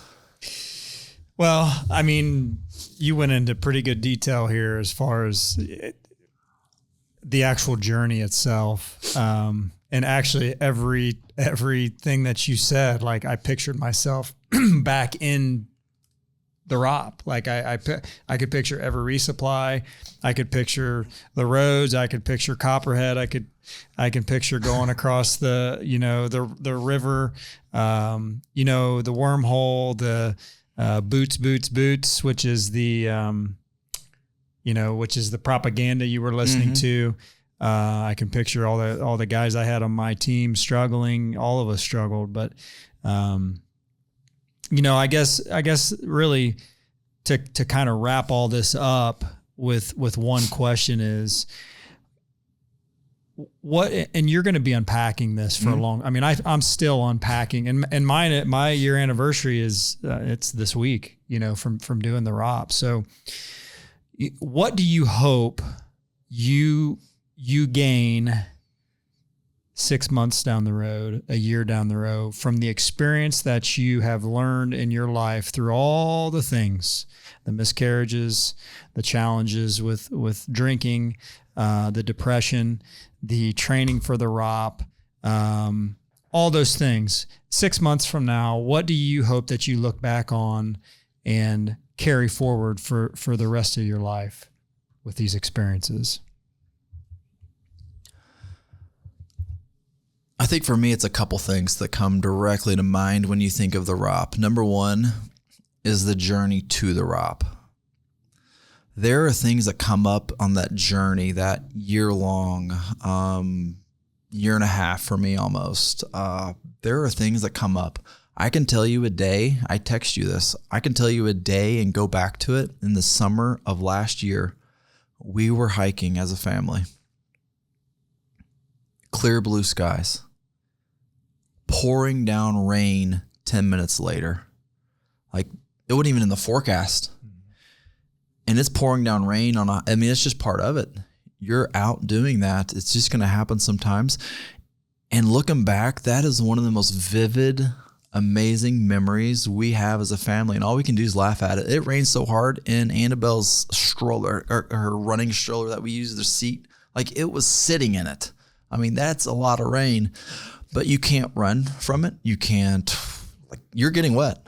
And just that was an incredible, and there's so many other stories that happen. There's so many other things between us just walking and solving all the world's crisis that day when we hiked for 20 miles to Brian, to just things in general that happened. I never once told my daughter to get up and go hiking. It just became habit. She knows we're going to go and we're going to do this. Just that whole process leading up to when you go and you research what you should eat, what you should drink, when you're going to be out doing all of this type stuff, that then starts rolling over to your day-to-day life. We live in a world right now where people, I think, just make excuses, point blank. They make excuses for anything, whether it's where you were raised, whether you're your parents or your grandparents or where you were born, or you name the list. It can go on and on, all the way down to now. It's like losing weight and I don't look like this person. And my thing is, what this is truly at the base showed me is people, no matter where you are, it doesn't matter where you're born. You were put there for a reason. You weren't by accident. There may be hard things at the beginning of your life. Absolutely. You may go through hard things. It's going to be part of life. But when you break it down, our life is full of decisions. And each decision you make is going to change you. Are you going to show up to work or not? Are you going to be on time or not? Are you going to go for a walk or not? Are you going to do this? And then what's going to be the repercussions? I think right now it's, we don't look at the repercussions, but if I look back from the time I started walking almost every single day, it is the magnitude that it's had on me mentally and physically, then also my family, then to friends, and then to coworkers, and then to complete strangers. My wife had people texting her and she's like, "Who is this person?" I go, "Oh yeah, I talked to that person like da da da. I barely even know them, but yeah." Right. They were like, how's Mark doing in the ROP? How's he doing? Is he finished? So those decisions, but remember, most importantly, you're here for a reason. Every single person in this world has a story, and number two, they have a fingerprint. Your fingerprint is only to you. And don't forget that. Don't post things on social media. Don't follow someone. Don't act like someone else. You're one of one. You are absolutely one of one. And then I wanted to be like my brothers. Absolutely, I wanted to be like them. But you know what I found out? I don't want to be like them. I want to be Mark. I want Megan to be Megan. I want Annabelle to be Annabelle. I do not want to be, I would love to be Tim Tebow. Tim Tebow is my favorite human being in the end that is outside of my wife and daughter, Tim Tebow. If I could be like Tim Tebow, guess what? I don't want to be Tim Tebow. I don't want to do what he does. Right. I do not. Would I like to have some aspects of his life? Absolutely, I would. But you are one of one, and we have got to stop making excuses. We've got to get up every single day, go put in the hard work, and drive as far as possible to do hard things. Because the hard things is where the change is going to happen. Not doing the 5K where then you don't train and then you stop early. It may be starting a 5K and doing that first. Absolutely. I'm not saying don't do it, but do it correctly. Don't do it halfway. Do it to set a personal best. Yeah. And keep going. That's good stuff, man. Good stuff. Thank you for taking me back to, like I said, it was life-changing for me. I can tell it was life-changing for you, but just to be able to walk that path again, because I can see every single step, all the things that you just went through last week, Yeah. It's just been a week ago, with this recording. So, thank you for your vulnerability with sharing everything in your life and the challenges that you and your wife have faced, and just showing that, one, the joy is in the journey. And I think we don't take enough time in our lives right now to actually embrace that. We're too focused on, what that end goal is. But when we actually recognize that, what we're doing right now is where we need to find joy. Yes, we have goals that we want to accomplish and things we want to do, but the joy is actually the process in getting there. And I think as you unpack the ROP and you look back, a year from now, you're going to go back to those walks. You're going to go back to when the rainstorm hits. You're going to go back to all those things that got you to be able to push through and to persevere. So it's very powerful. We'll end with one last question, the question we always ask, which is, if you could sit on a park bench and have a conversation with someone living or deceased, who would it be and why? I have thought about this question for months. Because you said once you complete the rite of passage, we're going to do a podcast, and it's going to be directly after it. So I've been thinking about this question for months. There is a lot of things that people I would like to sit with. Jesus would be a good one. I think with Jesus, I think if you sit on your own park bench at home, if you sit on your own couch, if you go for a hike, guess what? You can have a conversation with him. Sometimes he gives you answers you don't like. But you can have that conversation. I already alluded to Tim Tebow. How good would that be to have a conversation with Tim Tebow? There's other, people like Abe Lincoln. I grew up in Southern Indiana, the home of Abe Lincoln, where he raised as a child. His mom's buried there. Just to ask him, what was that like? Up all day, people were dying. The whole country, it was hinged on you. But at the end, there's enough books about Abraham Lincoln. You can find every question you want. I think only Jesus has more books about him other than Abe Lincoln. What it broke down to, again, it was God telling me this answer. I would love to sit on a park bench with my 4 grandparents. I would love to sit there with them, ask them about, I would like to ask one of my grandpas about, he was a Purple Heart. He had that. I would like to talk to him about that. I would like to ask all of them about growing up and all of that. They died when I was younger, and, a point in life where you don't ask the good questions. You're a kid. And just talk to them and show them Annabelle. Show them how far we have come, how far just as a family, just to have that time, just to see them smile and have the good conversations that we always had. that would be something that would be more meaningful, more cherished more than anything else. Just have a conversation with them on a park bench to talk about life, past, and then now, to show them what we've done, accomplished, but then also to show them and just to have that look again with them, be like, you can tell they're proud of you. Oh, they're proud of you. That's good, man. Well, I'm going to tell you, you got the record here. You know that?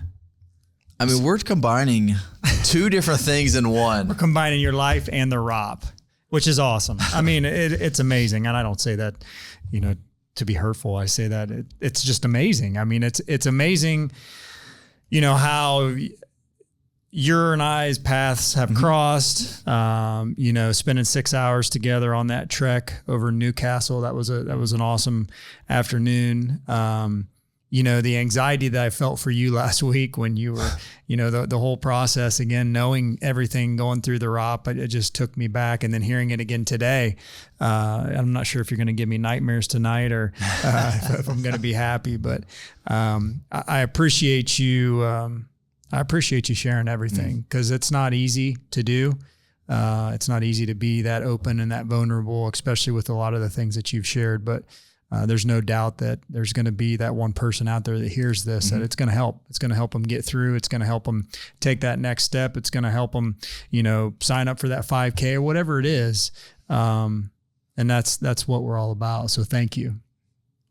Absolutely. It's been a pleasure to be on here and then just to share the story. Yeah. Everybody's got a story, but it's important we share it and be honest and open and be there for others. Yeah. The world needs the best of the best for the future. Yeah. Yeah. All right, man. Thank you again. Everybody be sure to like and to share and do all those things. Go out and be tempered. Hi, my name is Allie Schmidt. This is my dad, Dan. He owns Catron's Glass. Thanks, Allie. Things like doors and windows go into making a house. But when it's your home, you expect more, like the great service and selection you'll get from Catron's Glass. Vinyl replacement windows from Catron's come with a lifetime warranty, including accidental glass breakage replacement. Also ask for custom shower doors and many other products and services. Call 962-1636. Locally owned with local employees for nearly 30 years. Catron's Glass, the clear choice. I want to share something that's become a big part of the BeTempered mission, Patreon. Now, if you've never used it before, Patreon is a platform where we can build community together. It's not just about supporting the podcast. It's about having a space where we can connect on a deeper level, encourage one another, and walk this journey of faith, resilience, and perseverance side by side. Here's how it works. You can join as a free member and get access to daily posts, behind-the-scenes updates, encouragement, and some things I don't always put out on other platforms. And if you feel called to support the mission financially, there are different levels where you can do that too. That support helps us keep producing the podcast, creating gear, hosting events, and sharing stories that we believe can truly impact lives. And here's the cool part. Patreon has a free app you can download right on your phone. It works just like Facebook or Instagram, but it's built specifically for our community. You'll be able to scroll through posts, watch videos, listen to content, and interact with others who are on the same journey. At the end of the day, this isn't just about content, it's about connection. It's about building something together, not just me and Ben putting out episodes, but a family of people committed to growing stronger through real stories and real faith. So whether you just want to hop on as a free member or you feel called to support in a bigger way, Patreon is the door into that community. Because at the heart of BeTempered has always been simple, real stories, raw truth, resilient faith, so that even one person out there that hears what they need to hear, and Patreon helps make that possible.